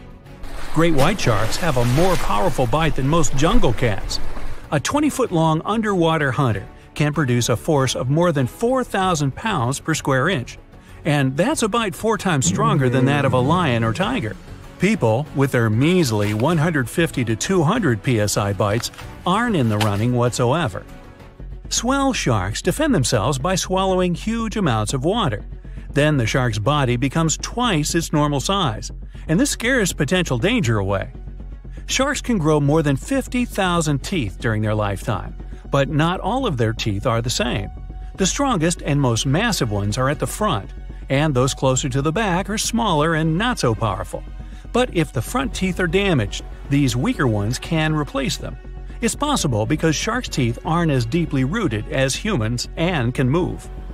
Shark skin has the same feel as sandpaper. It's made of teeny, teeth-like scales. They point towards the animal's tail. This helps to reduce the friction that occurs when sharks move through the water. Whale sharks have extremely thick skin. In some places on their body, it can be 6 inches thick. It's one of the toughest in the animal world. Scientists have to make loads of effort if they want to get this creature's blood sample. Sharks have an incredible sense of smell, but besides that, they use one more sense to detect other animals. There are special pores around their head, near the nostrils, and under the snout. Those are special organs, something like second sight. Every creature generates a tiny electrical field. Thanks to the pores, sharks can spot these electrical fields and figure out where other animals are. Sharks are incredibly sharp-eared. They can hear their potential meal from 3,000 feet away. They can also catch low-frequency sounds, like the ones produced by a fish's contracting muscle tissue. Sharks have been around for more than 400 million years. It means they've lived through 4 out of 5 mass extinctions. This makes them way older than Mount Everest, humans, dinosaurs, and even trees. These creatures go back to the period when coral reefs were just beginning to form. Some shark species can jump out of the water, like the great white shark or the basking shark. They're known to leap from more than 8 feet up into the air. Thanks to this maneuver, they can catch such animals as seals or seabirds. But unless you're in South Africa, you aren't likely to see sharks jumping out of the water. Shark skeletons are made of muscle and cartilage, which are lighter and twice less dense than bones. This makes sharks more flexible, which allows them to make sharp turns when they're chasing other animals. Hammerhead sharks have a weirdly shaped head for a reason. Thanks to it, these creatures have incredible 360-degree vision. Their eyes are tilted a bit forward, and it allows them to have an overlapping field of view. The goblin shark's terrifying jaws are attached to elastic ligaments. They can unfold from the animal's snout for up to 3 inches. It allows the animal to catapult its mouth forward to catch other marine creatures. Sharks don't sleep as you do. Some species have to keep swimming all the time. Otherwise, water will stop flowing through their gills and they won't be able to breathe. Others do rest, but they don't enter an unconscious state. They just go into special rest periods. These creatures don't have eyelids. That's why their eyes remain always open, and their pupils monitor their surroundings. They also keep their mouth open so that the water can pass through their gills.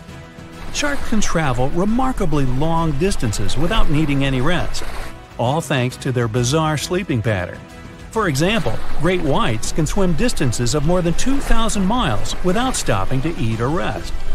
How come these creatures don't starve? They draw on the fat stored in their livers. By the way, this organ can compose up to 1/3 of the animal's body weight. Contrary to popular belief, sharks do not and cannot swim in reverse.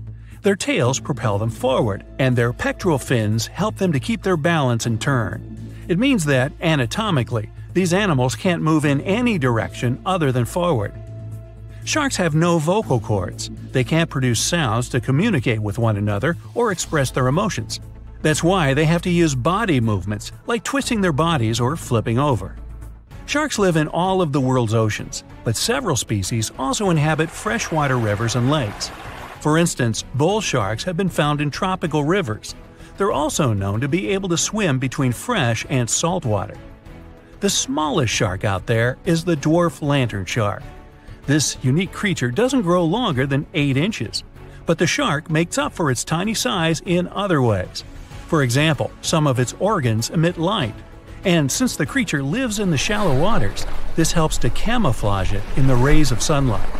Blue sharks eat a lot, often more than they need. Some of this food can remain undigested for weeks till it's needed for energy. Sharks have something that looks similar to a tongue, but this organ is called the basial. It's the front section of the cartilage that goes from the shark's chest to its mouth. It doesn't move and is pretty much useless. The so-called tongue doesn't take part in the process of feeding. It isn't covered in taste buds. Its only real use might be that it supports some of the bones connecting the shark's gills. There are hundreds of shark species in the world, more precisely around 500. Some of them are pretty bizarre. Just look at the goblin, basking, or cookie-cutter shark. All these sharks vary in size, from several inches to dozens of feet long. They also live in absolutely different environments.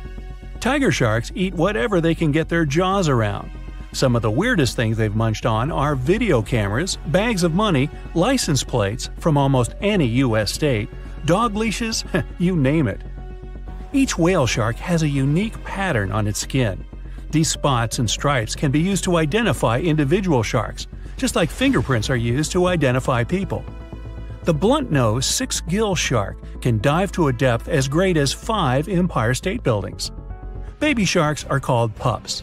When they get born or hatch, they are already fully nourished, and if they choose to swim away from their mama shark, they don't need to hunt for food for at least several weeks. Uh-oh, did somebody say baby shark? The water is bubbling under the fishing boat as if something is coming up out of the water. It gets closer and closer. The water seems to boil. Suddenly, you see giant jaws and glistening teeth. Seconds later, a huge shark jumps out of the water and crushes the boat in one bite. It was the megalodon, the largest fish that ever existed on Earth. Now, we pictured the megalodon as this, an enlarged version of the white shark for a long time. But scientists continue to argue about its appearance. So far, they agree that the image of this giant shark was wrong. Here's the data that scientists are sure of. Size, about 50 feet long. That's as big as a school bus and comparable to the length of a subway car. 8.5 times the height of an average person. Let's compare it to the modern white shark. The megalodon is 3 times bigger, but that's just a rough estimate. We don't have a fully preserved skeleton of the megalodon. That's because it didn't have any bones, but cartilage. Not much of that left in the 3.6 million years since the megalodons went extinct. All that survived were teeth and a few vertebrae. By comparison, dinosaurs went extinct about 66 million years ago. But their solid bones are perfectly preserved, and we have many different examples of their skeletons. Scientists have calculated the size of a megalodon based on its teeth and jaw. Now, this is one tooth. It's about 7 inches long, bigger than the palm of your hand, and 3 times the size of a modern white shark's teeth. The megalodon jaw was 6 feet wide and chalked up 5 rows of teeth, a total of 276 razor-sharp chompers.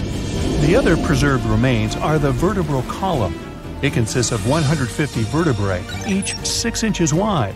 They contain much calcium because, well, megalodon love fresh cold milk. Nah, it's because the vertebrae had to withstand the enormous mass of a giant shark. Based on those fossils, scientists created a model and calculated only the approximate size of the megalodon. But it could hardly have been any bigger. It's all about breathing. The bigger the fish, the more oxygen it needs, which means a larger gill area.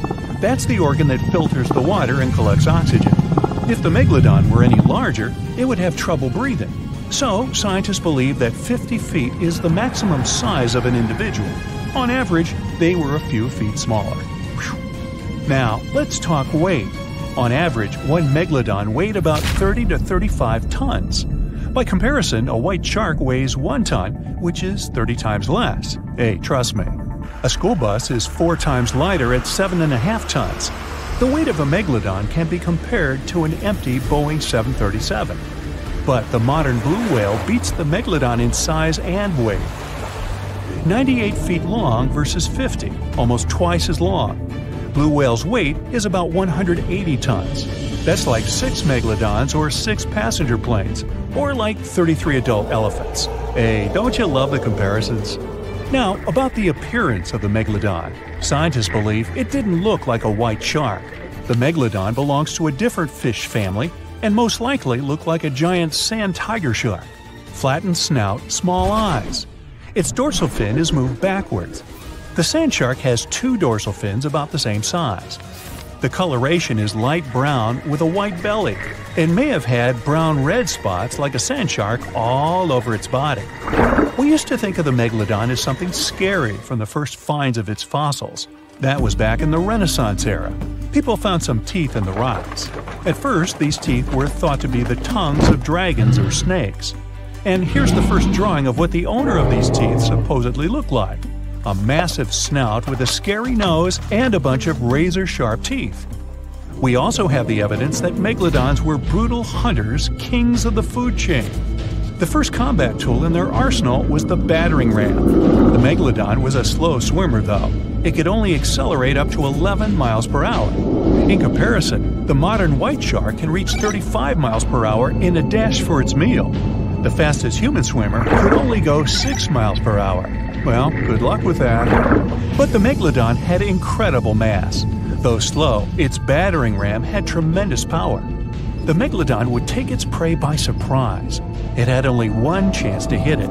If it missed, it would take too long for a second round. The maneuverability of the megalodon was comparable to a large truck. But if the ram was successful, the prey was stunned and couldn't move. At this point, the megalodon aimed at vulnerable spots, like the fins and tail of the prey. Scientists have found many ancient whale remains with megalodon tooth marks. It turned out that the giant shark knew where its prey's vital organs were located and could strike at them. When the prey was immobilized, the megalodon bared its teeth. An adult person could easily fit into its open jaw at full height.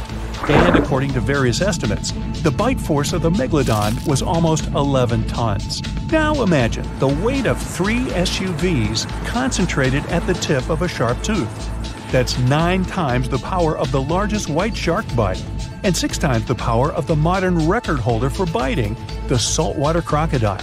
Here, look at a map of where the remains of the megalodon were found. South and North America, Europe, Asia, Australia.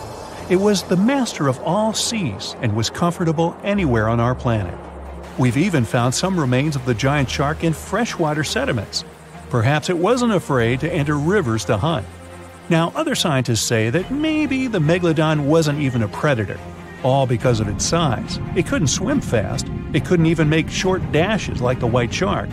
If prey tried to escape, the megalodon didn't rush into pursuit because it could never catch up with it. Another problem is the skeleton of the megalodon. The cartilage is weaker than the bones, so the musculature of the giant shark was not as massive and robust in the first place. The megalodon may even have been a scavenger and never got into fights. This is one of the reasons why ancient sharks became extinct. Megalodons like shallow, warm waters, with temperatures ranging from 53 degrees Fahrenheit. But over 3 million years ago, the climate turned colder. This deprived the megalodons of territories and plenty of food. The primitive whales that had been the main diet of the giant sharks began to disappear. Faster predators took the remnants of food. The megalodon started to starve. In evolution, a new player entered the field, the toothed whales, ancestors of the modern killer whales. They lived in packs and had bigger brains than the megalodon. So, over time, they started to compete with the megalodon. They took advantage of its clumsiness. A group of killer whales could easily win a competition against a giant shark. Many scientists believe this was the reason for the disappearance of the largest shark in the world. But there are theories that the megalodon is still alive and roaming the dark waters of our planet. Several Australian fishers have allegedly encountered a shark of incredible size, but no one can confirm these testimonies. Fans of this theory believe that giant sharks can hide in deep waters away from human eyes. In the Mariana Trench, for example, it's the deepest place on our planet. It's deeper than if you stuck Mount Everest in the water, and we've even found the teeth of a megalodon there. But science says that such a giant shark couldn't live in the Mariana Trench for many reasons. One, it's too cold.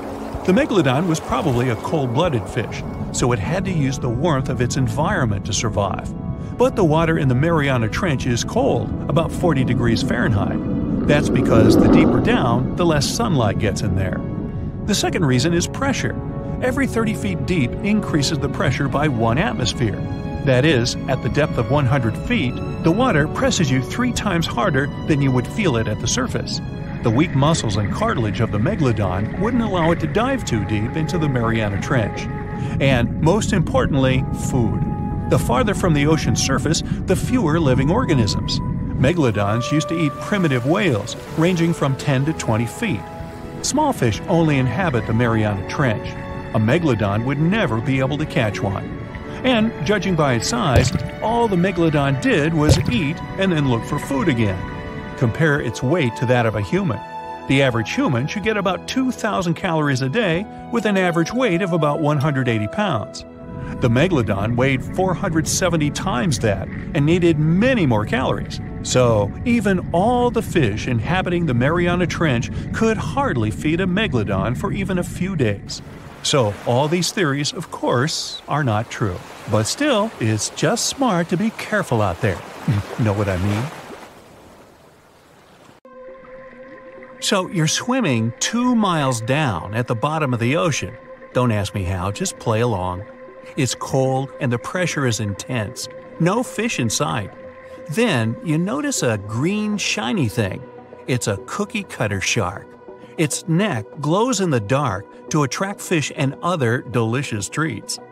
The shark doesn't look like much. It's small, about the size of a cat. It has brown skin and large green eyes. But looks can be deceiving. Every night, this creature rises to the surface and goes after great white sharks, whales, even swordfish. If you look closely, you'll see a round mouth with a bunch of sharp teeth in it. They don't just bite, they work kind of like a saw. This one's called a cookie cutter shark because when it sees something delicious, it takes a cookie-shaped bite out of it. These sharks have even been known to disable submarines. Wonder what flavor they are. Our next shark is about the length of a car. Only about 100 of these sharks have ever been seen, but if you met one, you'd never forget it. It has a big mouth, a huge mouth, a mega mouth, like me. It's the mega mouth shark. You could easily fit in it if you curled yourself up. They're not dangerous though, not to humans. They feed by swimming around with their mouths open, filtering out plankton and other underwater goodies. The shark has special organs in its mouth that glow, attracting little crustaceans. It swims deep in the ocean in total darkness. Probably has a great smile though. Thresher sharks also have a huge body part, the tail. It's almost half the length of the shark itself, and it looks like a helicopter blade. It's one of the few animals that hunts using its tail. The shark sneaks up on a school of fish and starts to shake its moneymaker. This freaks out some of the fish, which is exactly the plan. In a pinch, it can also use its tail to defend itself. The best thing about this shark, it doesn't attack people. The angel shark. There are quite a few types of angel shark out there, but they're more shark than angel. They're flat like stingrays, and their skin is covered with patterns that help them blend in with the seafloor. Because of this disguise, divers sometimes accidentally touch them, which isn't the best idea. They're fast and have powerful jaws. Still, they prefer the taste of small fish to you. The horn shark has 2 ridges that look like horns right above its eyes. It's definitely the grandpa of the shark world. Not aggressive, swims pretty slowly, and is up late almost every night. Its 2 favorite meals, sea urchins and crustaceans. It moves its fin on the seafloor almost as if it had paws. But don't underestimate this guy. It has one of the strongest bites of any shark. It needs those strong teeth to crush the shells of its late-night meals. And if something tries to attack it, watch out. Horn sharks have sharp spikes on their fins. The award for the ugliest shark goes to the goblin shark, and it's not even close. From the outside, it already looks kinda weird and is about the size of a pink underwater motorbike. It has a long tail and a seriously long nose. It lives way down in the depths of the ocean and loves to eat squid. It's not as fast as its relatives, but it's way more sneaky. It has a secret squid catching technique which is totally wild. The shark swims behind the squid. It's catching up, getting closer and closer, but the squid isn't slowing down, no way. It looks like the poor goblin shark won't have any lunch today. Then it opens its mouth. Its jaw is attached to folds of skin that mean it can literally throw its jaw out of its mouth. And it's a shark, so those teeth are sharp. That extra reach helps it grab its lunch, and when the meal's over, it pops its jaw back in its mouth. These sharks have been seen many times off the coast of Japan. They're actually named after the goblins in Japanese myths and fairy tales. There's only one thing out there cooler than a ninja shark. It's the ninja lantern shark. Imagine there's a tube you can slide down that takes you to the bottom of the ocean. It's too dark, you can't see anything. Suddenly, a glowing dot, moving around in the distance. It's coming closer, shooting towards you. It's a blue glowing head. Worse, it looks like this head doesn't have a body attached to it. The ninja lantern shark has black skin, so it's almost invisible in the dark. It's only the size of a human arm, but its small, sharp teeth are no joke. No one really knows why this shark glows. Maybe to attract tasty fish? Another theory out there is that it uses this light to communicate with its friends. It has friends? The hammerhead shark. These ferocious sharks can weigh up to half a ton. They live in tropical waters all over the world, and they're one of the most recognizable sharks out there. Their eyes really are located on the sides of their hammerhead. This means they can see in almost all directions.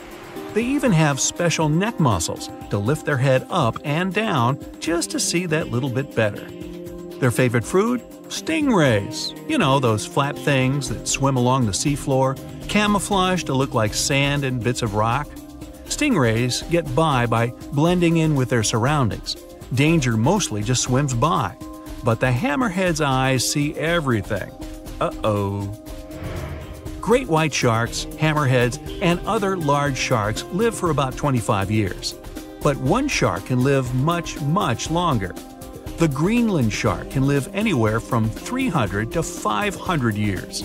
It lives mostly in the North Atlantic and Arctic oceans.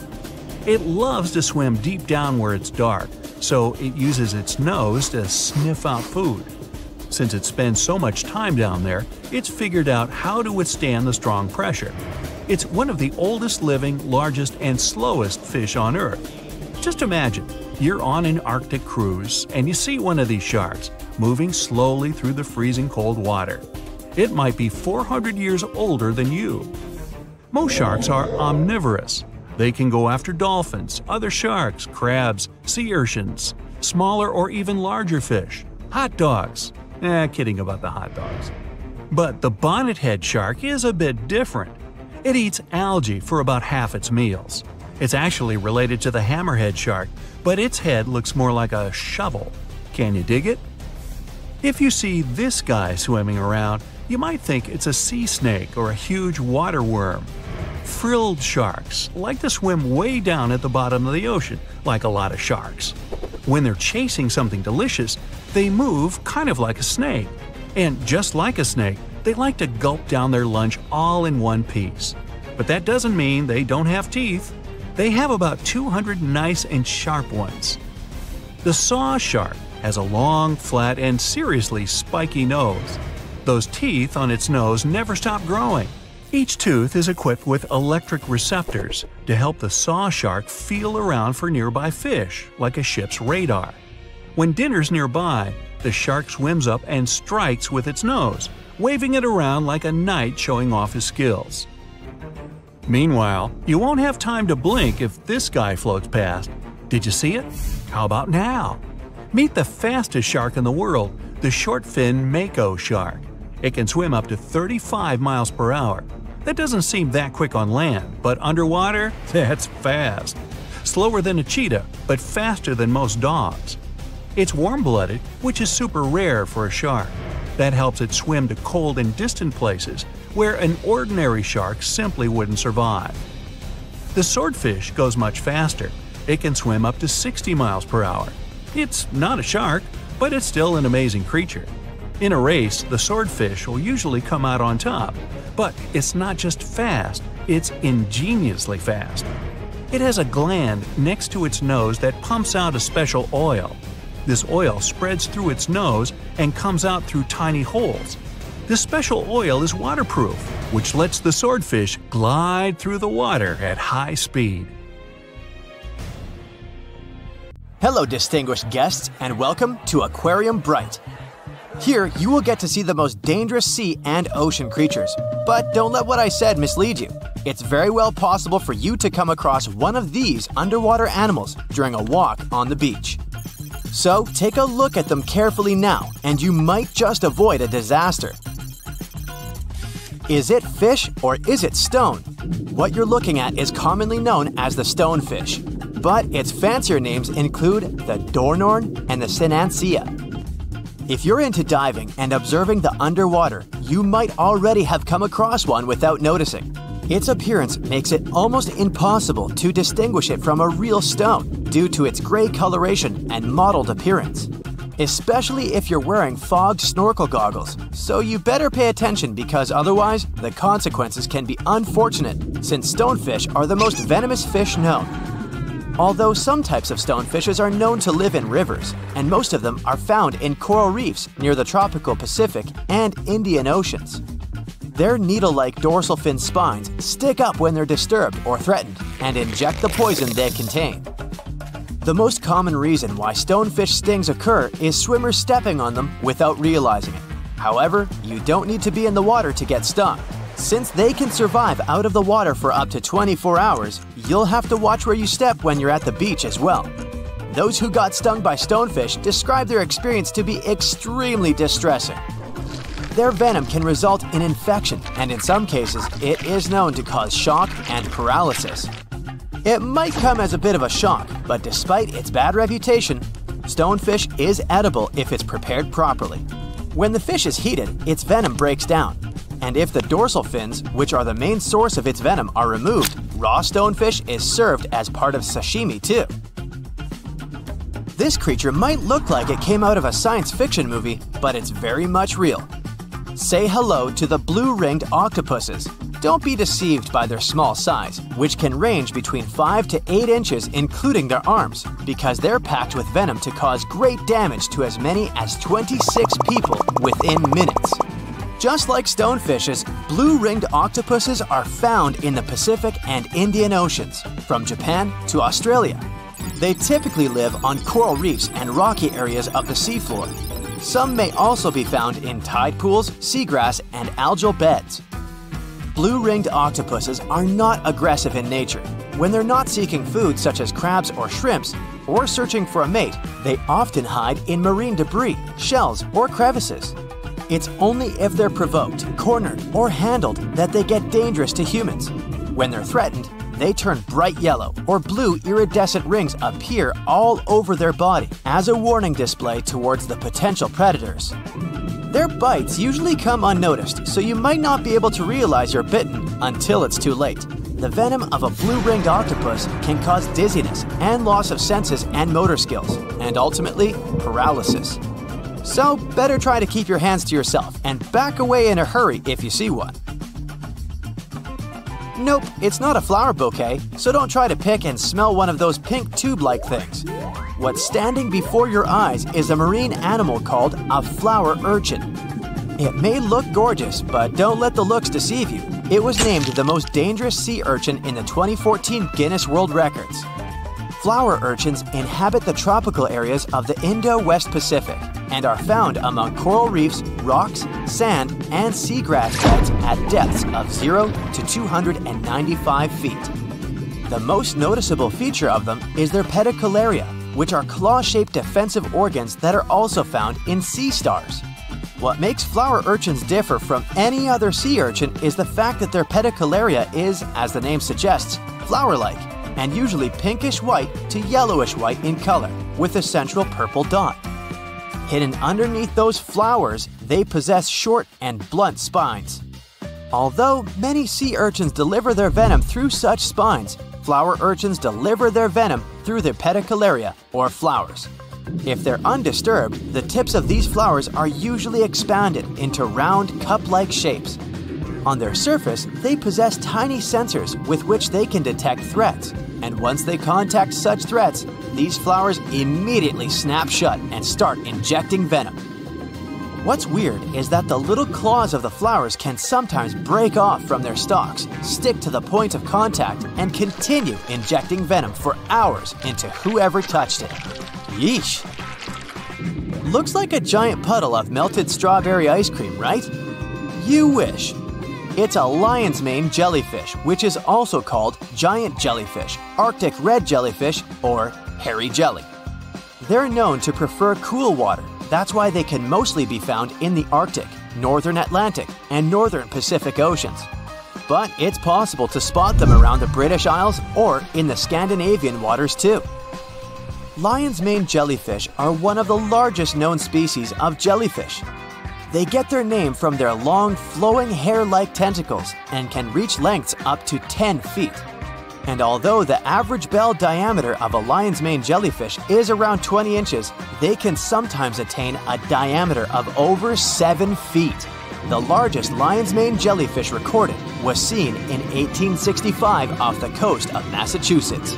It was measured to have tentacles around 125 feet long and a diameter of 7 feet. To help you picture it, this is longer than a blue whale. Lion's mane jellyfish hunt by extending their tentacles outward and creating a trap to catch their food. Since they have around 1,200 stinging tentacles, the fish would have to be extremely lucky to be able to escape them. The sting of a lion's mane jellyfish is usually not life-threatening, but you would still want to avoid swimming into its tentacles because it can be very painful to humans. And if you see one washed up on the beach, better not touch it because it can still deliver a sting long after they've been on the shore.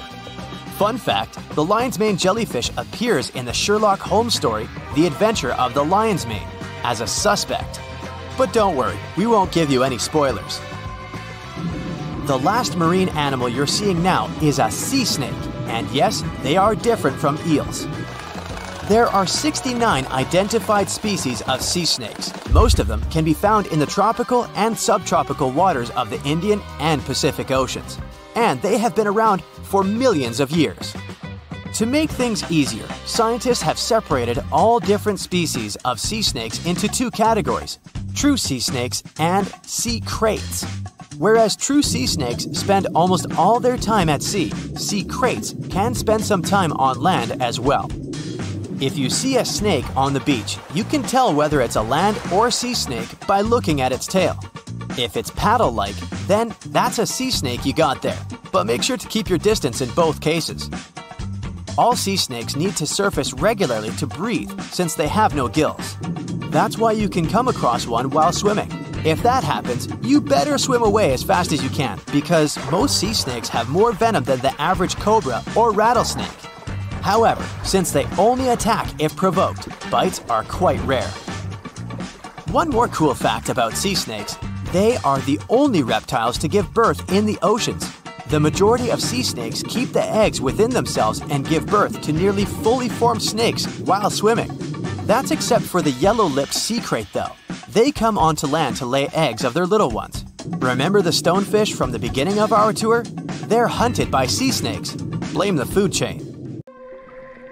So you're swimming 2 miles down at the bottom of the ocean. Don't ask me how, just play along. It's cold and the pressure is intense. No fish in sight. Then you notice a green shiny thing. It's a cookie cutter shark. Its neck glows in the dark to attract fish and other delicious treats. The shark doesn't look like much. It's small, about the size of a cat. It has brown skin and large green eyes.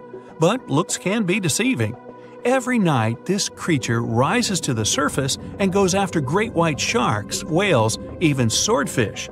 If you look closely, you'll see a round mouth with a bunch of sharp teeth in it. They don't just bite, they work kind of like a saw. This one's called a cookie cutter shark because when it sees something delicious, it takes a cookie-shaped bite out of it. These sharks have even been known to disable submarines. Wonder what flavor they are. Our next shark is about the length of a car. Only about 100 of these sharks have ever been seen, but if you met one, you'd never forget it. It has a big mouth, a huge mouth, a mega mouth, like me. It's the mega-mouthed shark. You could easily fit in it if you curled yourself up. They're not dangerous though, not to humans. They feed by swimming around with their mouths open, filtering out plankton and other underwater goodies. The shark has special organs in its mouth that glow, attracting little crustaceans. It swims deep in the ocean in total darkness. Probably has a great smile though. Thresher sharks also have a huge body part, the tail. It's almost half the length of the shark itself, and it looks like a helicopter blade. It's one of the few animals that hunts using its tail.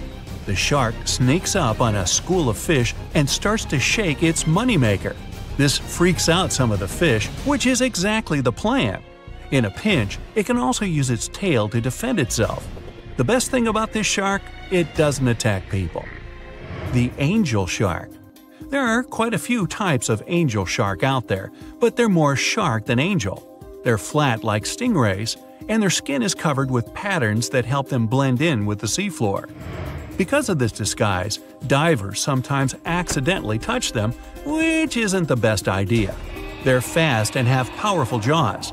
Still, they prefer the taste of small fish to you. The horn shark has two ridges that look like horns right above its eyes.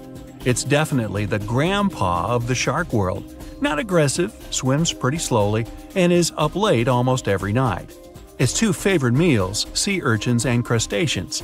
It moves its fin on the seafloor almost as if it had paws. But don't underestimate this guy. It has one of the strongest bites of any shark. It needs those strong teeth to crush the shells of its late-night meals. And if something tries to attack it, watch out. Horn sharks have sharp spikes on their fins. The award for the ugliest shark goes to the goblin shark, and it's not even close. From the outside, it already looks kinda weird, and is about the size of a pink underwater motorbike. It has a long tail and a seriously long nose. It lives way down in the depths of the ocean and loves to eat squid. It's not as fast as its relatives, but it's way more sneaky. It has a secret squid catching technique which is totally wild. The shark swims behind the squid. It's catching up, getting closer and closer, but the squid isn't slowing down, no way. It looks like the poor goblin shark won't have any lunch today. Then it opens its mouth. Its jaw is attached to folds of skin that mean it can literally throw its jaw out of its mouth. And it's a shark, so those teeth are sharp. That extra reach helps it grab its lunch, and when the meal's over, it pops its jaw back in its mouth. These sharks have been seen many times off the coast of Japan. They're actually named after the goblins in Japanese myths and fairy tales. There's only one thing out there cooler than a ninja shark.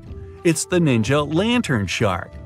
Imagine there's a tube you can slide down that takes you to the bottom of the ocean.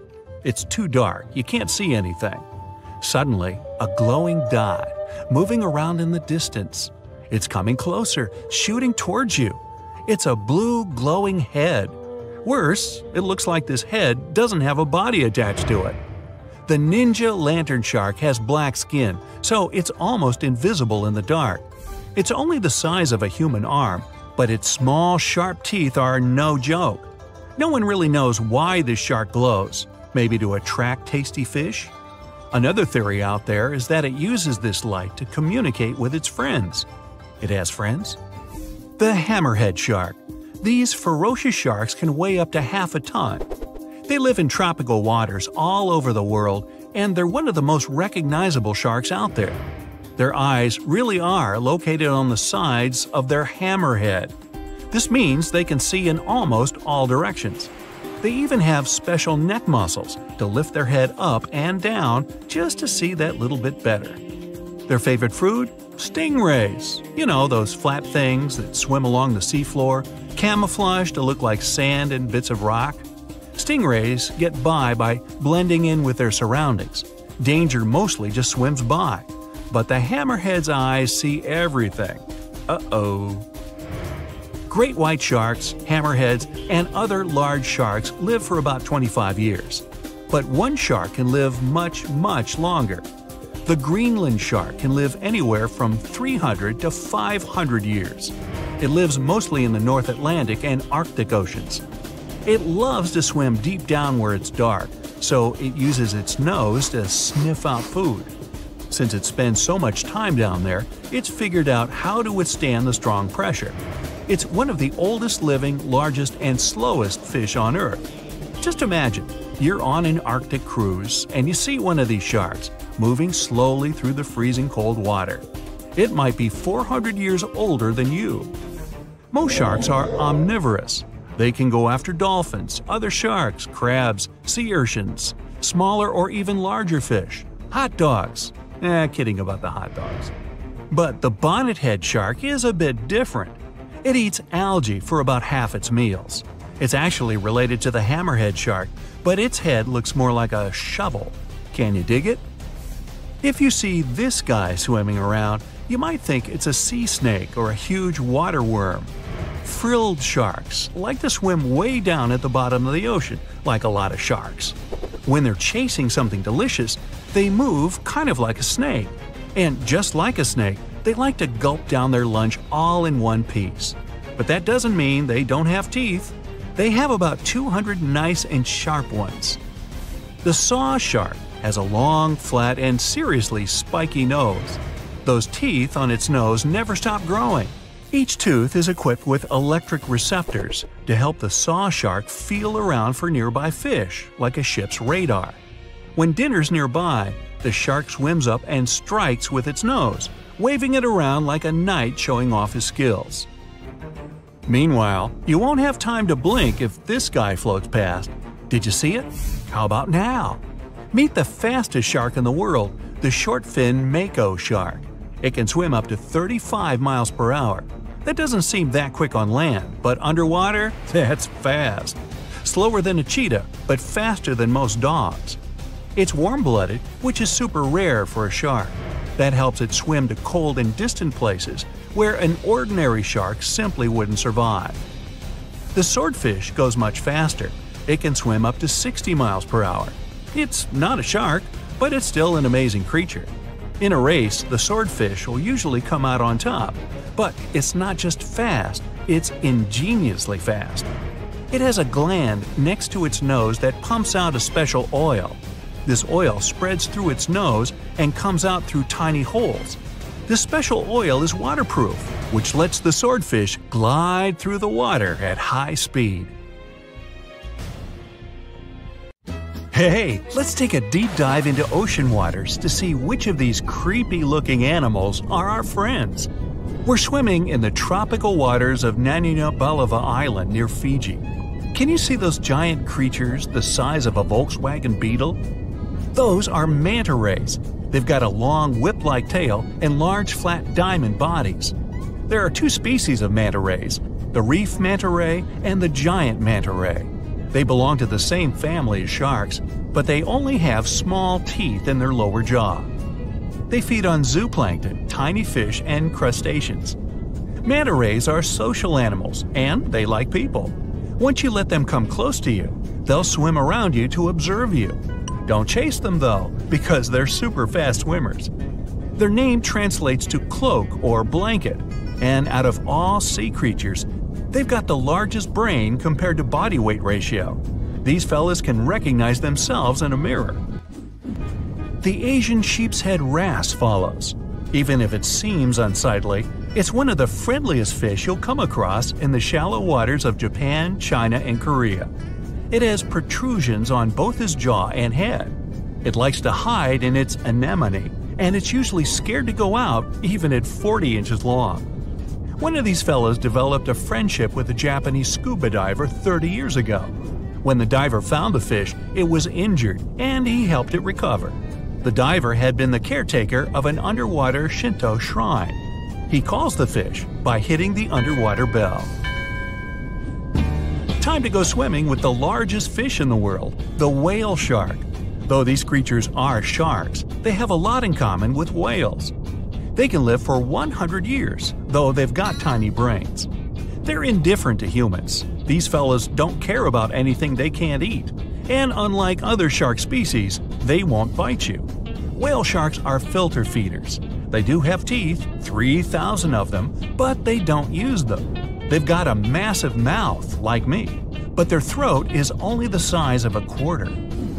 Next, we have the sunfish, a fish without a tail that looks like it's been cut in half. It has large fins, and when you see it breaching on the surface, you'll think a shark is approaching. The sunfish dives deep in the water to let other fish exfoliate his skin and remove parasites. Once they're done, it returns to the surface to sunbathe. It's also a voracious eater. If it sees you in the waters, it'll likely approach you and observe you. Within a day, you'll be able to feed it from the palm of your hand. Time for the animal that looks like it's always smiling, the bottlenose dolphin. It's one of the most social sea creatures, and it travels in groups. It enjoys playing, hunting, raising calves, and helping out its community. Bottlenose dolphins are excellent swimmers, with speeds reaching 19 miles per hour. They usually come up to the surface to breathe air through the blowhole on their head. These creatures are great communicators, and they send messages to each other. They use echolocation to navigate and find food. When they spot people, they become very friendly, so much that they let their guard down, and it makes them vulnerable to other sea creatures such as sharks. Heading to the Pacific coast, we'll come across some gray whales. Their skin is covered with parasites and other organisms that make their snouts look like rough pieces of rock. We gotta get on their nice side first. Gray whales can attack a large boat, a ship, or a vessel if they sense their calves are in danger. But generally, they're friendly and appear unbothered by rowing kayakers. In some cases, they'll approach small boats and allow humans to touch them, though you're required by law to keep your distance. If it wants to get closer, it will. If it feels threatened, it will act aggressively. Now, let me show you a fish with a tool on its head, the hammerhead shark. Their skull helps them with hunting.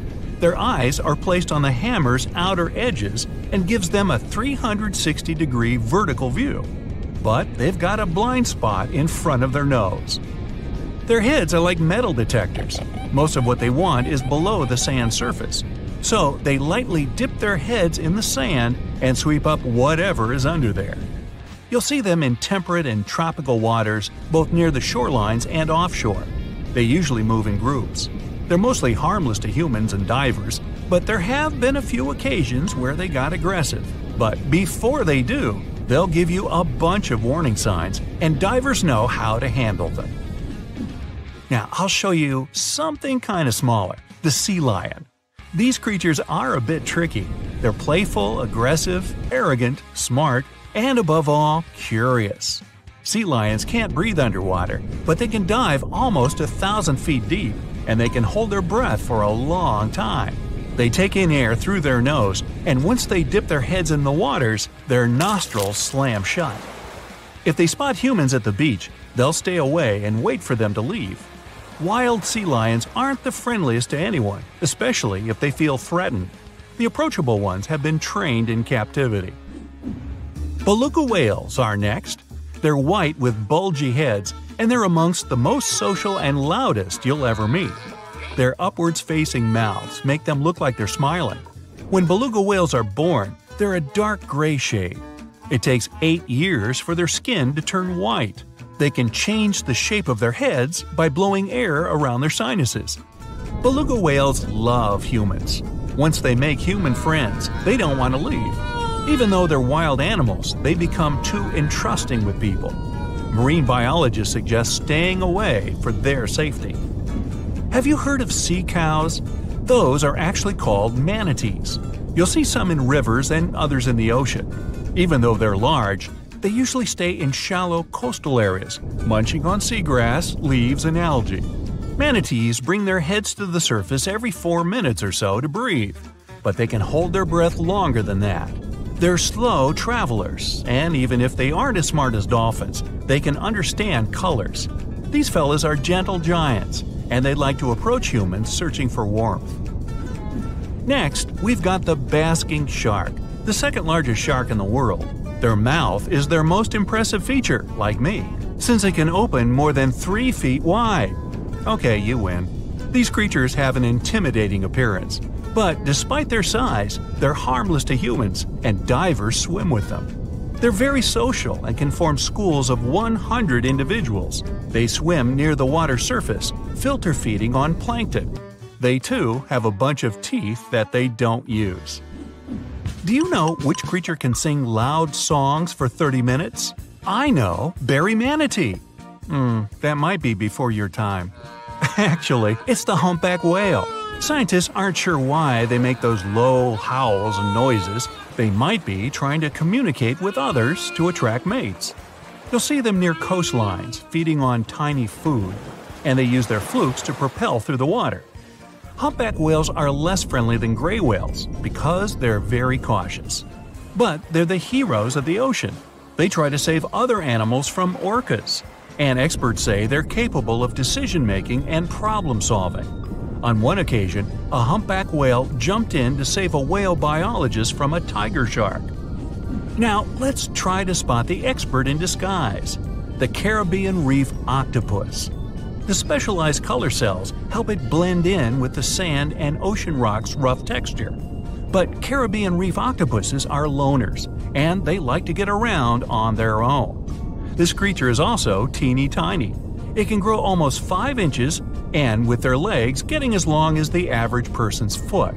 If you get too close to them, they'll likely turn blue and warn you that they feel threatened. Even though they're trusting, it's better to keep your distance to keep them calm. A weird-looking creature walks around like a living vacuum cleaner down in the ocean's pitch-black depths. I'm talking about sea pigs. They got their name from their pinkish bodies, and they fit in the palm of your hand. These creatures don't swim, they walk around on the seafloor. Their legs consist of 5 to 7 pairs of enlarged tube feet, and they have tentacles around their mouths to fiddle through the mud to find scum to munch on. Yumbo! Since they're vulnerable, they have poisonous skin for protection against other sea creatures. If you encounter one, it'll be quite friendly, but if you want to keep it as a pet, you'll need a very deep tank. Speaking of slimy water creatures, let's talk about comb jellies. They're friendly animals that like to swim close to the shore on warm summer evenings. There are 2 types of comb jellies, some with 2 tentacles and some without any. You can spot them at night since they glow in the dark and light up the waters. One of them is the sea gooseberry. On the sand it looks like a transparent blob of jello, and it can fit into a teaspoon. Unlike jellyfish, comb jellies don't sting because they don't have stinging cells, and they're safe to swim with. The deeper you go, the creepier they get. You're about to travel to the darkest ocean depths and check whether this claim is true. Are the creatures living there as scary as people think? You go 120 feet down underwater. Pay close attention to the bottom under your flippers. Oh my, what's that terrifying face half hidden in the sand? That's the northern stargazer. You can meet this fish in the eastern United States. It buries itself in the sand until unsuspecting prey gets near. Then, the nightmarish creature electrically shocks the poor animal and dines on it. You are moving deeper to 240 feet under the surface. That's where you spot a colorful, puffy creature, no more than 1 foot long. It's the sarcastic fringehead. At first, the fish seems to be harmless. Only unless it's provoked. When this animal is agitated, it opens its huge mouth to fend off predators. This defense tactic is a sight to behold, both surprising and frightening. Luckily, the fish is no threat to people whatsoever. The creature you see next can comfortably live in shallow waters, but you meet it at a depth of 900 feet. You don't even need to wonder why the animal's called the Game of Thrones brittle star. Unlike starfish that slowly crawl across the seabed, this creature moves fast. It wriggles its long, flexible arms to get from point A to point B. Its body is protected by a hard calcium carbonate shell. Also called snake stars, these creatures are tiny and easily fit in nooks, cracks, and small crevices in rocks. At a much greater depth of 2,000 feet, you come across the giant squid. For a long time, it was thought to be a creature from legends rather than a real animal. The giant squid was first caught on camera in 2001, and it's exactly as big as its name implies. The creature's eyeballs are the size of soccer balls, and the squid itself can weigh up to 600 pounds. Almost 3,000 feet below the surface, you get spooked by another creepy-looking animal. It's somewhat red and rather small, no longer than 1 foot long. As you approach the creature, it looks rather docile, or maybe just indifferent.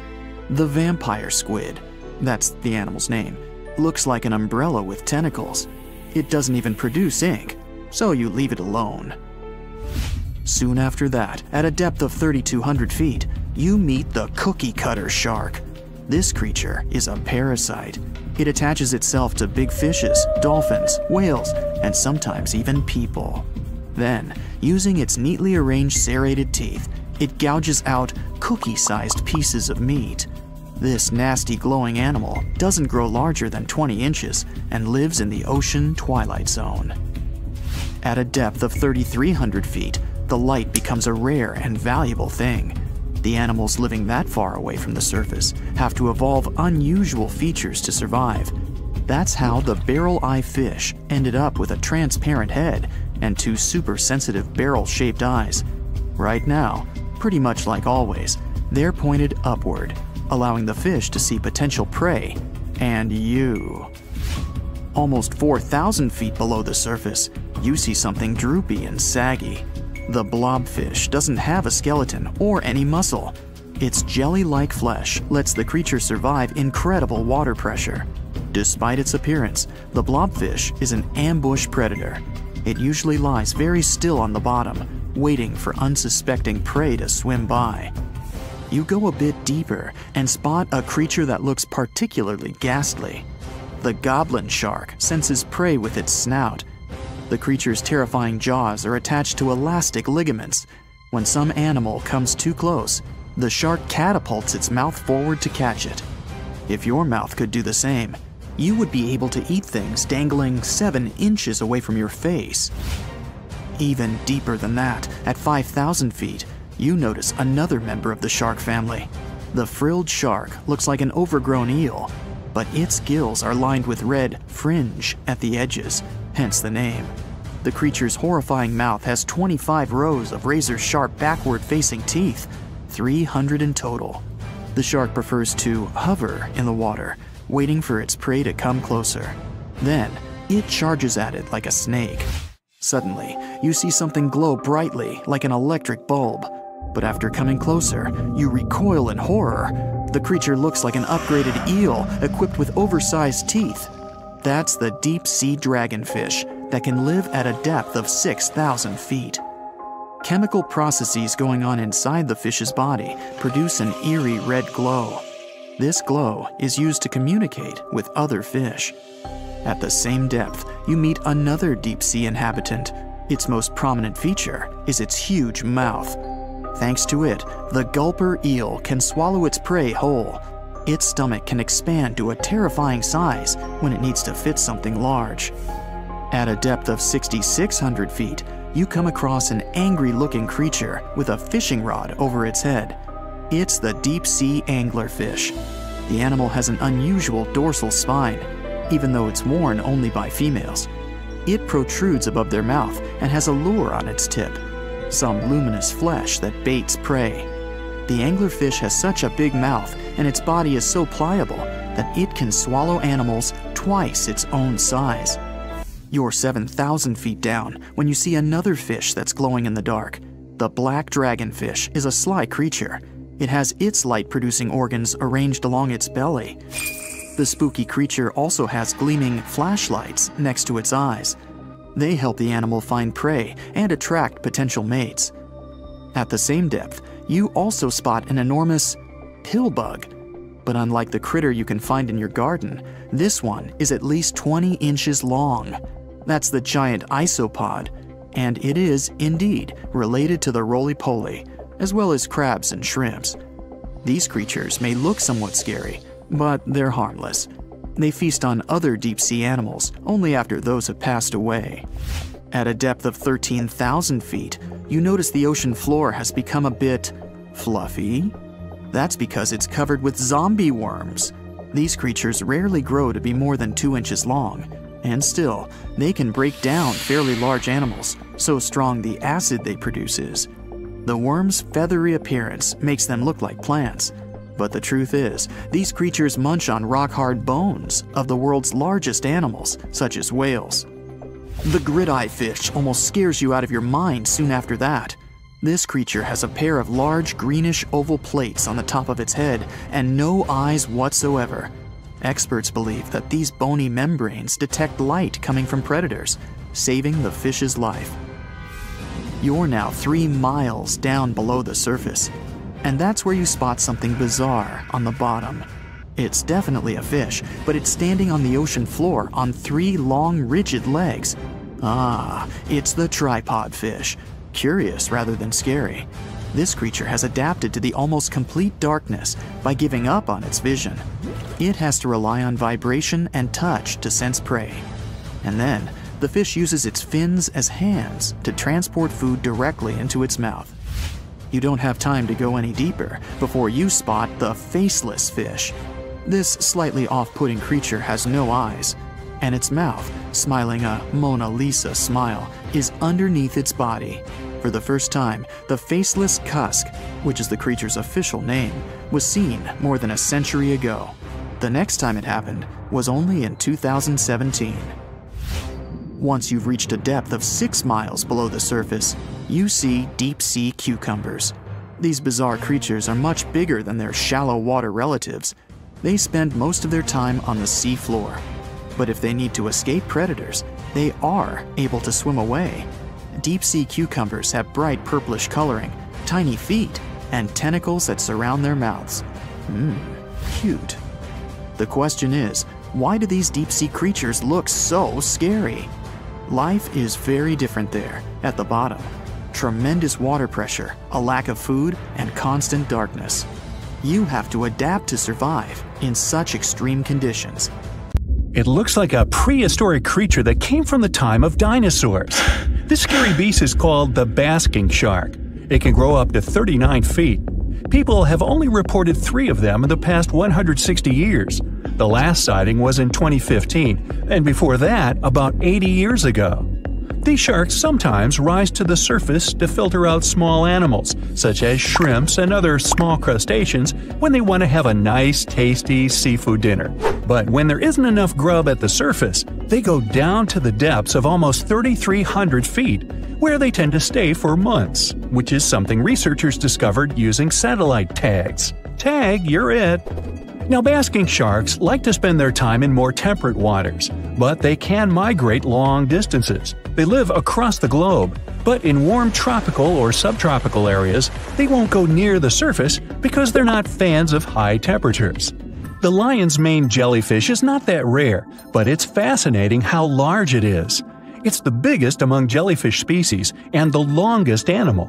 Its total length can reach 120 feet. That's approximately 23 feet more than the longest blue whale scientists know about. The jellyfish has around 70 to 150 tentacles, and they all contain huge amounts of neurotoxins that can seriously harm you if you come in contact with the animal. But people don't usually come across this type of jellyfish because it rarely lives near the coast, preferring the open ocean. Generally, you can find the lion's mane jellyfish no deeper than 65 feet below the surface, where it dines on small fishes, zooplankton, and some other types of jellyfish. It uses its tentacles to catch its value meal. Hey, you want fries with that? The giant phantom jelly comes out of the darkness and depths of the ocean's midnight zone. Its sun hat-shaped bell reaches over 3 feet across.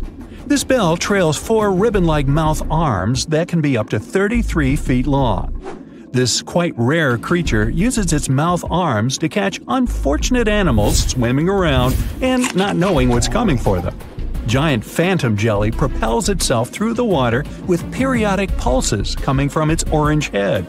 It glows faintly and mysteriously in the pitch-black depths. It lives across the globe in all the oceans except for the Arctic. I'm guessing it's too cold. Because of its odd shape, people often call the oarfish the dragonfish or sea serpent. It's about 26 feet long, which makes it the longest bony fish we know about, and lives at depths of 3,300 feet. Oarfish spend most of their time in the deep, dark parts of the open ocean in tropical and subtropical areas. They almost never come to the surface, unless, invited. It's a ribbon-shaped and shiny silver creature with a long red dorsal fin and red oar-like pelvic fins. Its body has no scales and is very thin. The fish can grow to a length of about 30 feet and weigh 660 pounds. Oarfish have really big eyes that help them see better in their dark, scary surroundings. The frilled shark is definitely one of the gnarliest-looking marine animals out there. If you saw it somewhere, you'd probably think you went back to the age of dinosaurs. Yup, the frilled shark is a prehistoric creature because its roots go back 80 million years. This living fossil can grow to be 7 feet long. It got its name from its frilly gills. Even though frilled sharks have the shark part in their name, they swim similar to an eel in a distinctly serpentine way. Its mouth is terrifying. Similar to the maw of the great white shark, it has 300 trident-shaped teeth lined in 25 rows. Hey, come a little closer, huh? Researchers discovered this creature in the 19th century, but people rarely see it, and no wonder. It usually lives at depths of between 390 and 4,200 feet. Most of the time, the frilled shark feeds on squid, swallowing them whole. Its long jaws allowed the frilled shark to gape extra wide and swallow animals half as long as its entire body. Goblin sharks are very rare. Researchers have spotted fewer than 50 of them in more than 120 years. But maybe that's for the best, since we're talking about a pretty scary fella with a narrow snout and sharp teeth. It's also capable of thrusting its entire jaw outward when it wants to catch something. Sounds familiar. As it's lurking through the dark depths of the ocean, a goblin shark sees a small squid that looks quite yummy. The dangerous animal inches toward the squid. When the poor creature notices the predator, it tries to dart away, but it's too late. The shark has already thrust its jaw the whole 3 inches out of its mouth. This jaw is connected to the flaps of skin the shark can unfold. This helps a lot because the goblin shark is a sluggish animal, so it's pretty hard for it to chase its food. After finishing its lunch, the goblin shark puts its jaw back in its mouth and swims away as if nothing's happened. Goblin sharks mostly live at the bottom of the ocean.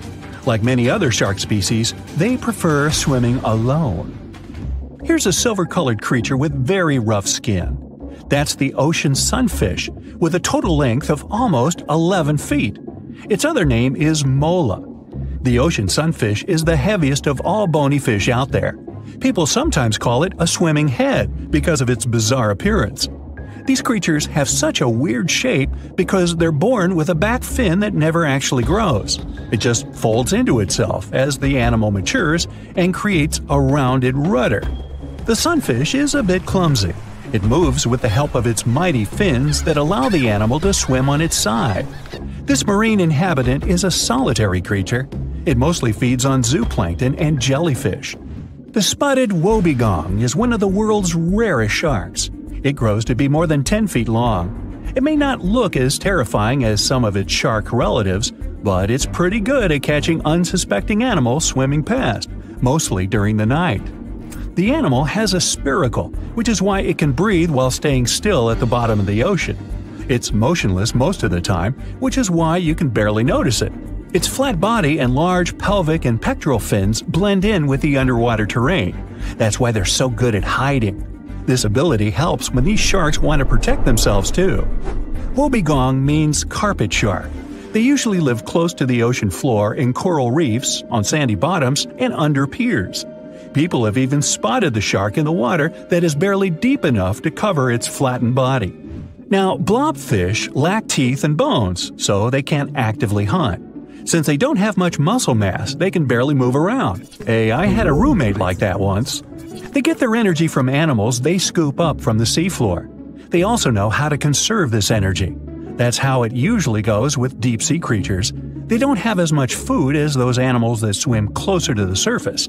Instead, they have special body mechanisms that allow them to save energy for the times when they don't have much to eat. Pressure at the depths where the blobfish lives is 120 times as high as that at the surface. That's why the bizarre creature looks like a weird gelatinous mass only when you bring it up to the surface. The pressure here is not strong enough to keep its body together. Hey, breaking up is hard to do. The white margin stargazer could compete with the blobfish for the title of the ugliest animal in the sea, don't you think? Now, this animal has eyes on the top of its head, together with an upward-facing mouth which the creature uses to hide itself in the sand. That's where it spends most of its time, with only its eyes protruding from the sand. It chills this way until some small animal passes by. It can lunge at its target incredibly quickly, literally within milliseconds. This creates a vacuum in the water that pulls in a crab, fish, or some other small, unfortunate animal. Another tactic involves venom. This fish has a venomous spine in its shoulder blade that helps with catching other animals and defending itself against enemies. Even though it's not related to the electric eel, the white margin stargazer can generate an electric shock as powerful as 50 volts. Ow! The Heikegani crab lives off the coast of Japan and has a distinct pattern on its shell that looks like a human face. More specifically, the face of an angry samurai, hence the nickname the samurai crab. The scarlet-striped cleaning shrimp is a natural hitchhiker. It stands on the sea floor and waves its long antennae for fish and sea animals to go down and pick it up. Then it pays for the ride by cleaning the host from bacteria and plankton. Sea salps are often confused with jellyfish, although they're closer to Portuguese man-o'-war. They're very quick to mature, growing from newborns to adults in less than 48 hours. The Galapagos Islands are legendary. They've got giant tortoises, blue-footed boobies, Sally Lightfoot crabs, and red-lipped batfish. But if you've ever swum around there, you might have seen something really unexpected in the water. Iguanas, everywhere. These large marine reptiles eat the algae that grow on underwater rocks. They're strict vegetarians. I bet the fish are happy about that. A long flat tail designed for swimming helps them move around, and sharp claws keep them on the rocks for their daily sunbathing sessions. But watch them closely, they sneeze a lot. They haven't got a cold or anything, they're sneezing out salt. A special gland keeps the salt out of their nose, and they've got to get rid of it somehow. Sounds painful. What's cool is that they don't mind us in the water with them. Because the islands have been so isolated, the creatures here aren't afraid of humans. Fish can fly too. Thanks to their wing-like fins, flying fish can soar a distance of about 600 feet, almost as long as 2 football fields. They need flight to escape from predators. The skeleton shrimp could be the stuff of nightmares if it wasn't so tiny. As it is, it looks like a stick insect, but almost completely transparent. This creature looks more like a fish from a horror movie than from Earth's oceans. The sea devil anglerfish resides at a whopping depth of 3,200 feet and has no shortage of weird features: razor-sharp teeth, a misshapen body, and an unsettling stare. But perhaps the creepiest thing about the sea devil anglerfish is the way it catches its prey. It has a fishing rod-type appendage on its forehead that has a glowing light attached to the end to attract animals. Once these animals come close enough to the light, bam! They're captured by the sea devil's massive jaws. These guys are even capable of eating prey larger than they are, so their eyes aren't bigger than their stomachs. Starfish can cover their prey with their stomachs and eat it outside its body. Then, they simply bring their stomachs back inside. Well, that's handy. Their relatives, sea cucumbers, can do the same party trick, except that they leave part of their guts behind to scare their attacker. It's okay, the missing parts quickly grow back. Cockatoo squids, or glass squids, are a large genus whose members can reach quite impressive size. Yet, one thing they have in common is that their bodies are transparent, and the internal organs glow in the dark.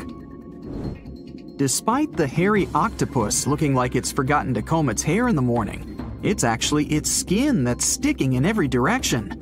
Other sea creatures have a harder time realizing where the octopus itself is this way, I guess.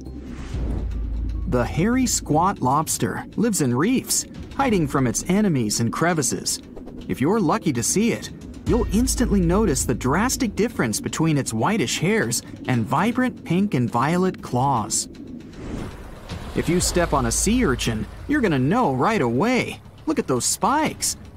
While they're not aggressive, they've got a great defense going against any creature that wants to eat them. Venomous spikes and a poisonous bite. Pick your poison, literally. They live in all the oceans of the world, so avoiding them is out of the question. They mostly hang out in shallow water, hiding in rock pools and reefs, so unmindful people step on them a lot. The long venomous spikes of the urchin look like needles. They feel like them too.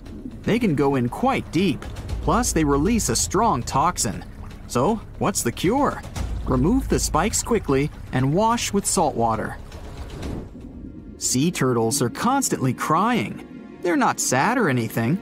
The weeping is only because they excrete excess salts from their body through their tears. Box jellyfish tentacles grow up to 10 feet long, and each tentacle has 5,000 stinging cells. Not bad for a creature that's mostly just water. Their venom is strong enough to paralyze anything they want to eat. Now, if you happen to get stung, it's going to hurt a lot. Its toxins contain proteins that affect the heart, skin cells, and even our nervous system. No wonder it's considered one of the most dangerous creatures on the planet. I wouldn't recommend using sunscreen, soda, coffee, or other older methods. They don't work. Your best bet is some good old-fashioned seawater. Looks like jellyfish are the rulers of the ocean, not sharks. The margined sea lizard isn't an actual lizard. It's a kind of sea slug that dwells close to the water surface. It swims upside down and somersaults to get food. And let's admit, it looks very cute. When some foreign object gets into an oyster's shell, be it a grain of sand, a parasite, or garbage, the thing irritates the mollusk's inner walls. Since the animal can't spit the item out, it envelops it in thin layers that separate from the body. These pearlescent layers accumulate until they form a round pearl. In the past, people believed that pearls were the tears of mermaids. Now we know they're just some decorated debris. Dolphins have highly developed communication. They call each other by name. Each dolphin responds to a specific sound. Mostly they say, "Stop calling me Flipper." The orca is the largest of dolphin species, and they actually have different cultures. Two orcas from different social groups won't even understand each other's language. They're the only animal known to do this. I wonder if they developed any Google Translate for dolphins. The banded shrimp, or banded boxing shrimp, was really aptly named. It's got bands of color all over its body and always stands in a boxer-like, ready-to-strike pose. The brown-lined paper bubble is another sea slug, and it definitely looks like one. It's got a special ability, though. It can quickly burrow holes in the sea floor, hiding from enemies inside them. The snakefish, as the name implies, looks a lot like a snake, but it has a very distinctive feature. It can walk on its fins. Thanks to this peculiarity, it easily crawls from one waterbed to another, choosing habitats more to its liking. On the way, a snakefish can get hungry, for sure, so it often munches on small birds and rodents. It can grow quite big, though, and hunt even larger animals. How much weirder can it get than to walk through the woods and suddenly see a huge and toothy fish stalking some rabbit? The alligator snapping turtle catches its prey by going fishing. Its tongue looks like a worm, and the turtle waits with its mouth wide open at the bottom of a stream, lake, or pond until some unsuspecting fish takes the bait. Then, snap! The jaws come together faster than the blink of an eye, and dinner is served. The mossy jellyfish is normally invisible in the dark abyss where it dwells, but when exposed to light, it will reflect it and shine beautifully. The black swallower might be small, but make no mistake, it could easily gulp down your favorite puppy. It can open its mouth extremely wide, allowing it to swallow prey twice its size. The African tigerfish will eat whatever it finds, and given its own size and that of its monstrous teeth, you can imagine it finds a lot of food. It mostly feeds on other fish, but when nutrition is scarce, it can jump out of the water and catch both insects and small birds right in the middle of the flight.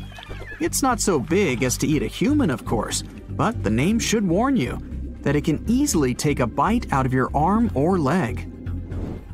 Your brain controls your arms and legs, but with an octopus, each arm is actually kinda independent, with its own special brain, held together by a bigger central brain, kinda like the conductor of an orchestra. The central brain sends higher-level signals to each arm, saying things like, "Move to the left, there's a crab behind the corner," or "Touch this silly human's foot, let's mess with him a little bit." No matter how smart their arms and legs might be, an octopus still needs to look after them all the time. The sight of its fin in the water nearly stops your heart. It's the reason you feel so uneasy going for a swim at the beach. That massive, razor-toothed hunter that's made its name known, the great white shark. So, if the ultimate terror of the sea is leaving the area, it must be for a good reason. But what could possibly scare the great white away? A giant Lovecraftian monster that makes even Megalodon look tiny? Nah, not even close. Nothing can clear a portion of the ocean as quickly as orcas can. When their powerful pods come looking for food like seals and squids, even the biggest, scariest sharks leave the area without looking back. It's not known if these whales specifically target great whites, or they're just keeping the competition out of the area. But what marine experts do know is that sharks flee, sometimes not even coming back until the following year. Yeah, makes sense. Orcas are much larger than great whites in size. They have plenty of teeth, and they'll use them to satisfy their merciless desire for meat. Orcas are also highly intelligent and will work as a team to get what they want, whether that's catching a school of fish, getting seals off the ice, or even chasing down humpback whales. So, if the great white shark itself is scared of the mighty orca, should you be? Well, me personally, I keep my distance from any wild animal. But maybe this will help you sleep better at night. Orcas are known to be picky eaters. Good news for you, human isn't on the menu. They aren't likely to change their diet just because you're in the water today. Oh, by the way, orcas aren't even whales. They're technically the largest species of dolphin. And sharks are also afraid of their relative, the bottlenose dolphin. Even a single bottlenose is too powerful for a shark, but they're tougher when they travel as a pod.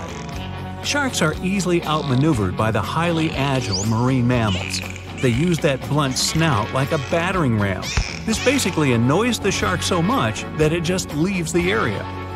Now, if you think about other top hunters in the animal kingdom, wolves always come to mind. Packs can take over vast territories. And since they're at the top of the food chain, they get to pick and choose from a large menu with anything they please. They're highly intelligent, fast, and agile, but probably their biggest advantage? Numbers. If grizzlies or mountain lions try taking advantage of them, the numbers game always works in the wolves' favor, leading to the hunter becoming the hunted. Even without numbers, they dominate and terrify. It's too hard for any other animal to target a lone wolf, so even they are usually left alone. Imagine being able to pounce a wild boar in below freezing temperatures while dressed in orange against a completely snow-covered white environment. Siberian tigers are clearly not playing around. Over 10 feet long and weighing up to 400 pounds, they're the largest of all wild cats. This kitty could easily jump right over your head while carrying double its body weight. The only animal that can really challenge this king of the forest is a large enough brown bear, and it'd be a close call. No wonder the Siberian tiger is the top of the food chain in its part of the globe. As for the top boss in the waters of South America, that would be the green anaconda. Not even jaguars and caiman are safe around the biggest snake in the world. The murky waters of riverbanks camouflage the giant snake perfectly. They go unnoticed, sitting there waiting for something to come have a drink. And then, whoosh, the snake strikes. It uses its sharp curved teeth and 15 feet of pure muscle to hold its lunch in place. Luckily for most animals, after eating their fill, anacondas can go weeks or even months without worrying about their next meal. But the world's biggest snake isn't the most dangerous. That title belongs to the black mamba. Lions, spotted hyenas, giraffes, and even elephants will avoid the mamba at all costs. They all know one bite can stop them very quickly. Growing up to 14 feet, it's the second longest venomous snake in the world after the king cobra. The African black mamba does hold the top spot as the world's fastest snake.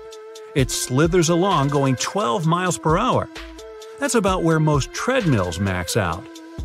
Not top dog, but worth a mention is the green anaconda's neighbor, the electric eel. Very few animals are willing to take on such a highly charged creature. Electric eels have around 6,000 special cells that can produce up to 800 volts of electricity. That's more than 6 times the standard US wall socket. That's enough to knock a horse off its feet and to power holiday lights. In 2019, a Tennessee aquarium hooked some tree lights up to their eel tank. Every time the eel shot the water, the trees lit up. Now, it's been said that the electric eel can recycle its volts in a process called revolting. Nah, I made that up. One more truthful eel fact to knock you off your feet: electric eels are air breathers. They have to surface about every 10 minutes to fill their mouth with air. Yep, their single lung is in their mouth. Does the king of the jungle reign unchallenged? In books and movies, sure. In real life, not so much. For one, their home is on the African plains, not the jungle. A whole assortment of contenders, like hyenas, leopards, and crocodiles, are always trying to take the king's crown. Even zebras and giraffes can stop the big cats with a quick kick if they're cornered. If we go by bite force, the African Nile crocodile has the biggest that humanity has ever measured. Its jaws are 5 times more powerful than that of a lion's. Now earlier, with the water critters, all you had to do was avoid the water. Good luck avoiding a lion. They can run 50 miles per hour, jump the length of a school bus, and climb trees. The lion's biggest challenger for the apex role is the African wild dog. These two are constantly going at it because they hunt for the same food in the same area. Where there's a big pride of lions, the dogs have no choice but to flee. But they've got one thing against the cats: endurance. Lions might reach incredible speeds, but that's only in short bursts. It takes too much energy to carry 400-plus pounds of muscle over long distances while going as fast as you can. African wild dogs, though, have long, slender legs and big lungs for their body size. Meaning, they can run fast and keep it up for miles. That's how they hunt. Their lunch just gets tired of running. There's one animal brave enough to take on the king if the cat gets too curious: the hippo.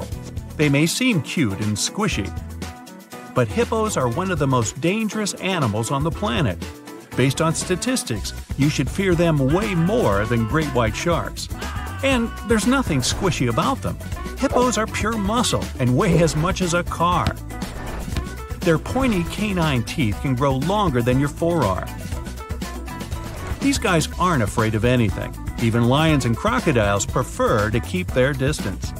Their name means water horse, and they do spend up to 16 hours a day submerged. Funny thing is, hippos can't really swim. If you see one swimming, it's actually pushing itself off the lake or river bottom. It can still beat even the best Olympic swimmer speed, so watch out. Yep, move aside, Leo. Hippos are the true apex animal of Africa, but I wouldn't get close enough to give them the award. As for the ruler of the forest, make way for the grizzly bear. Weighing over half a ton, you'd be mistaken thinking these large fluff balls are slow and bumbling. Being able to maintain a speed of 25 miles per hour for long stretches is too easy for the behemoth brown bear. Uphill, downhill, and on every terrain, they're the off-road SUV of the animal world.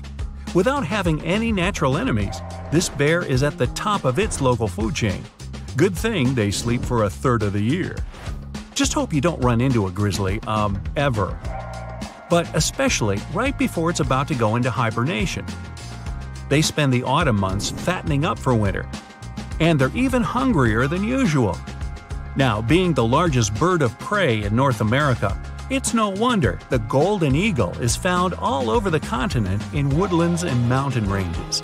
Their wingspan is nearly 8 feet. And they don't call it eagle vision for nothing. These birds can spot a rabbit from 3 miles up in the air.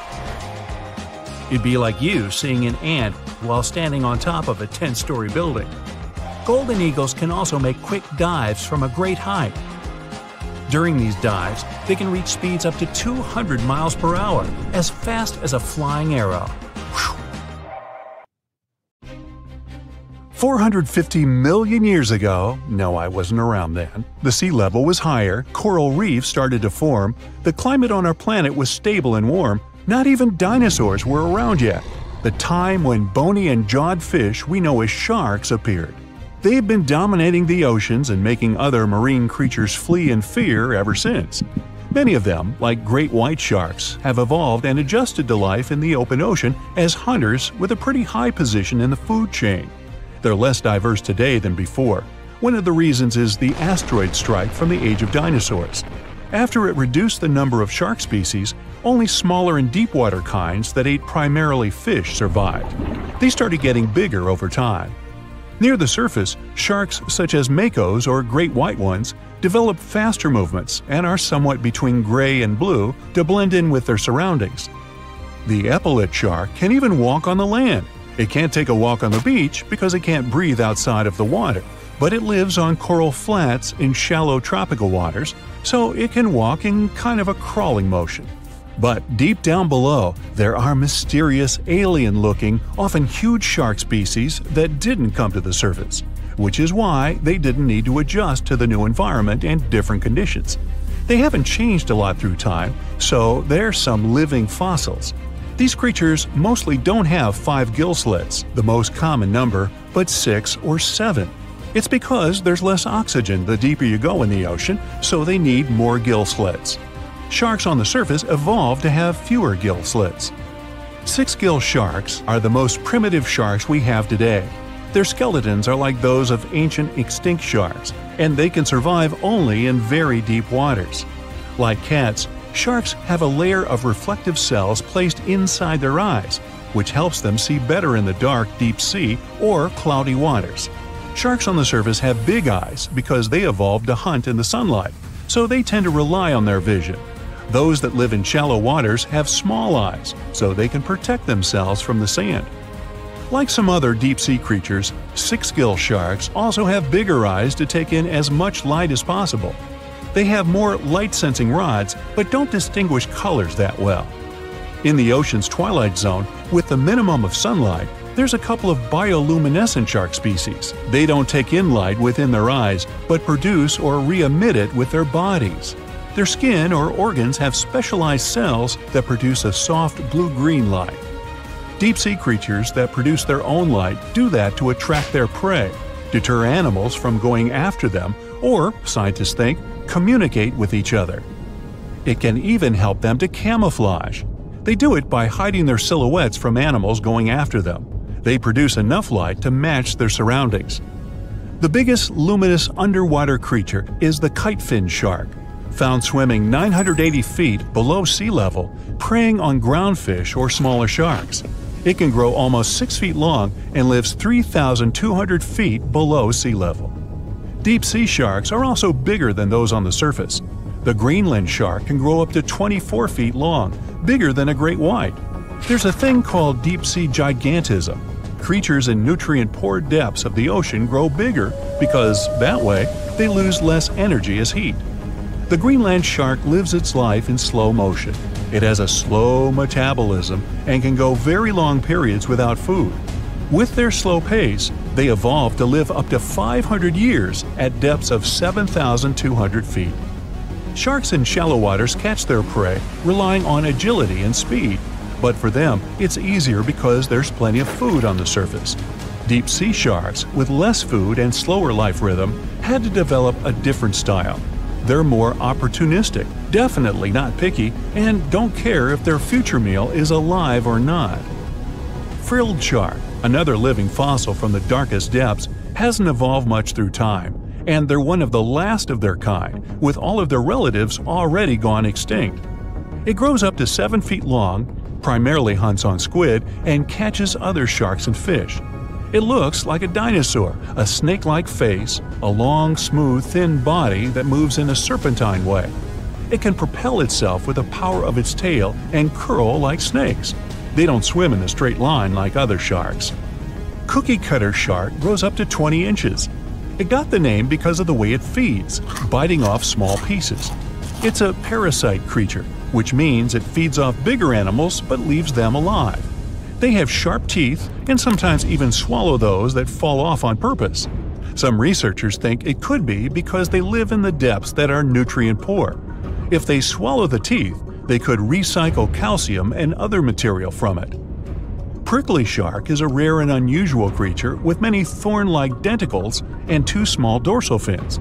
It lives mostly in the depths of the Pacific region up to 1,900 feet. Ghost sharks are not even real sharks, but fish closely related to them and rays. They have big pectoral and pelvic fins, 2 dorsal fins, pretty big eyes, and unlike their cousins, have a single external gill opening. Ghost sharks have slender tails and can grow up to 80 inches, silver to blackish color. They sometimes live in rivers and coastal waters, but also in the depths of the ocean of 8,200 feet or even deeper. They are pretty weak swimmers, so they tend to feed on invertebrates and small fish.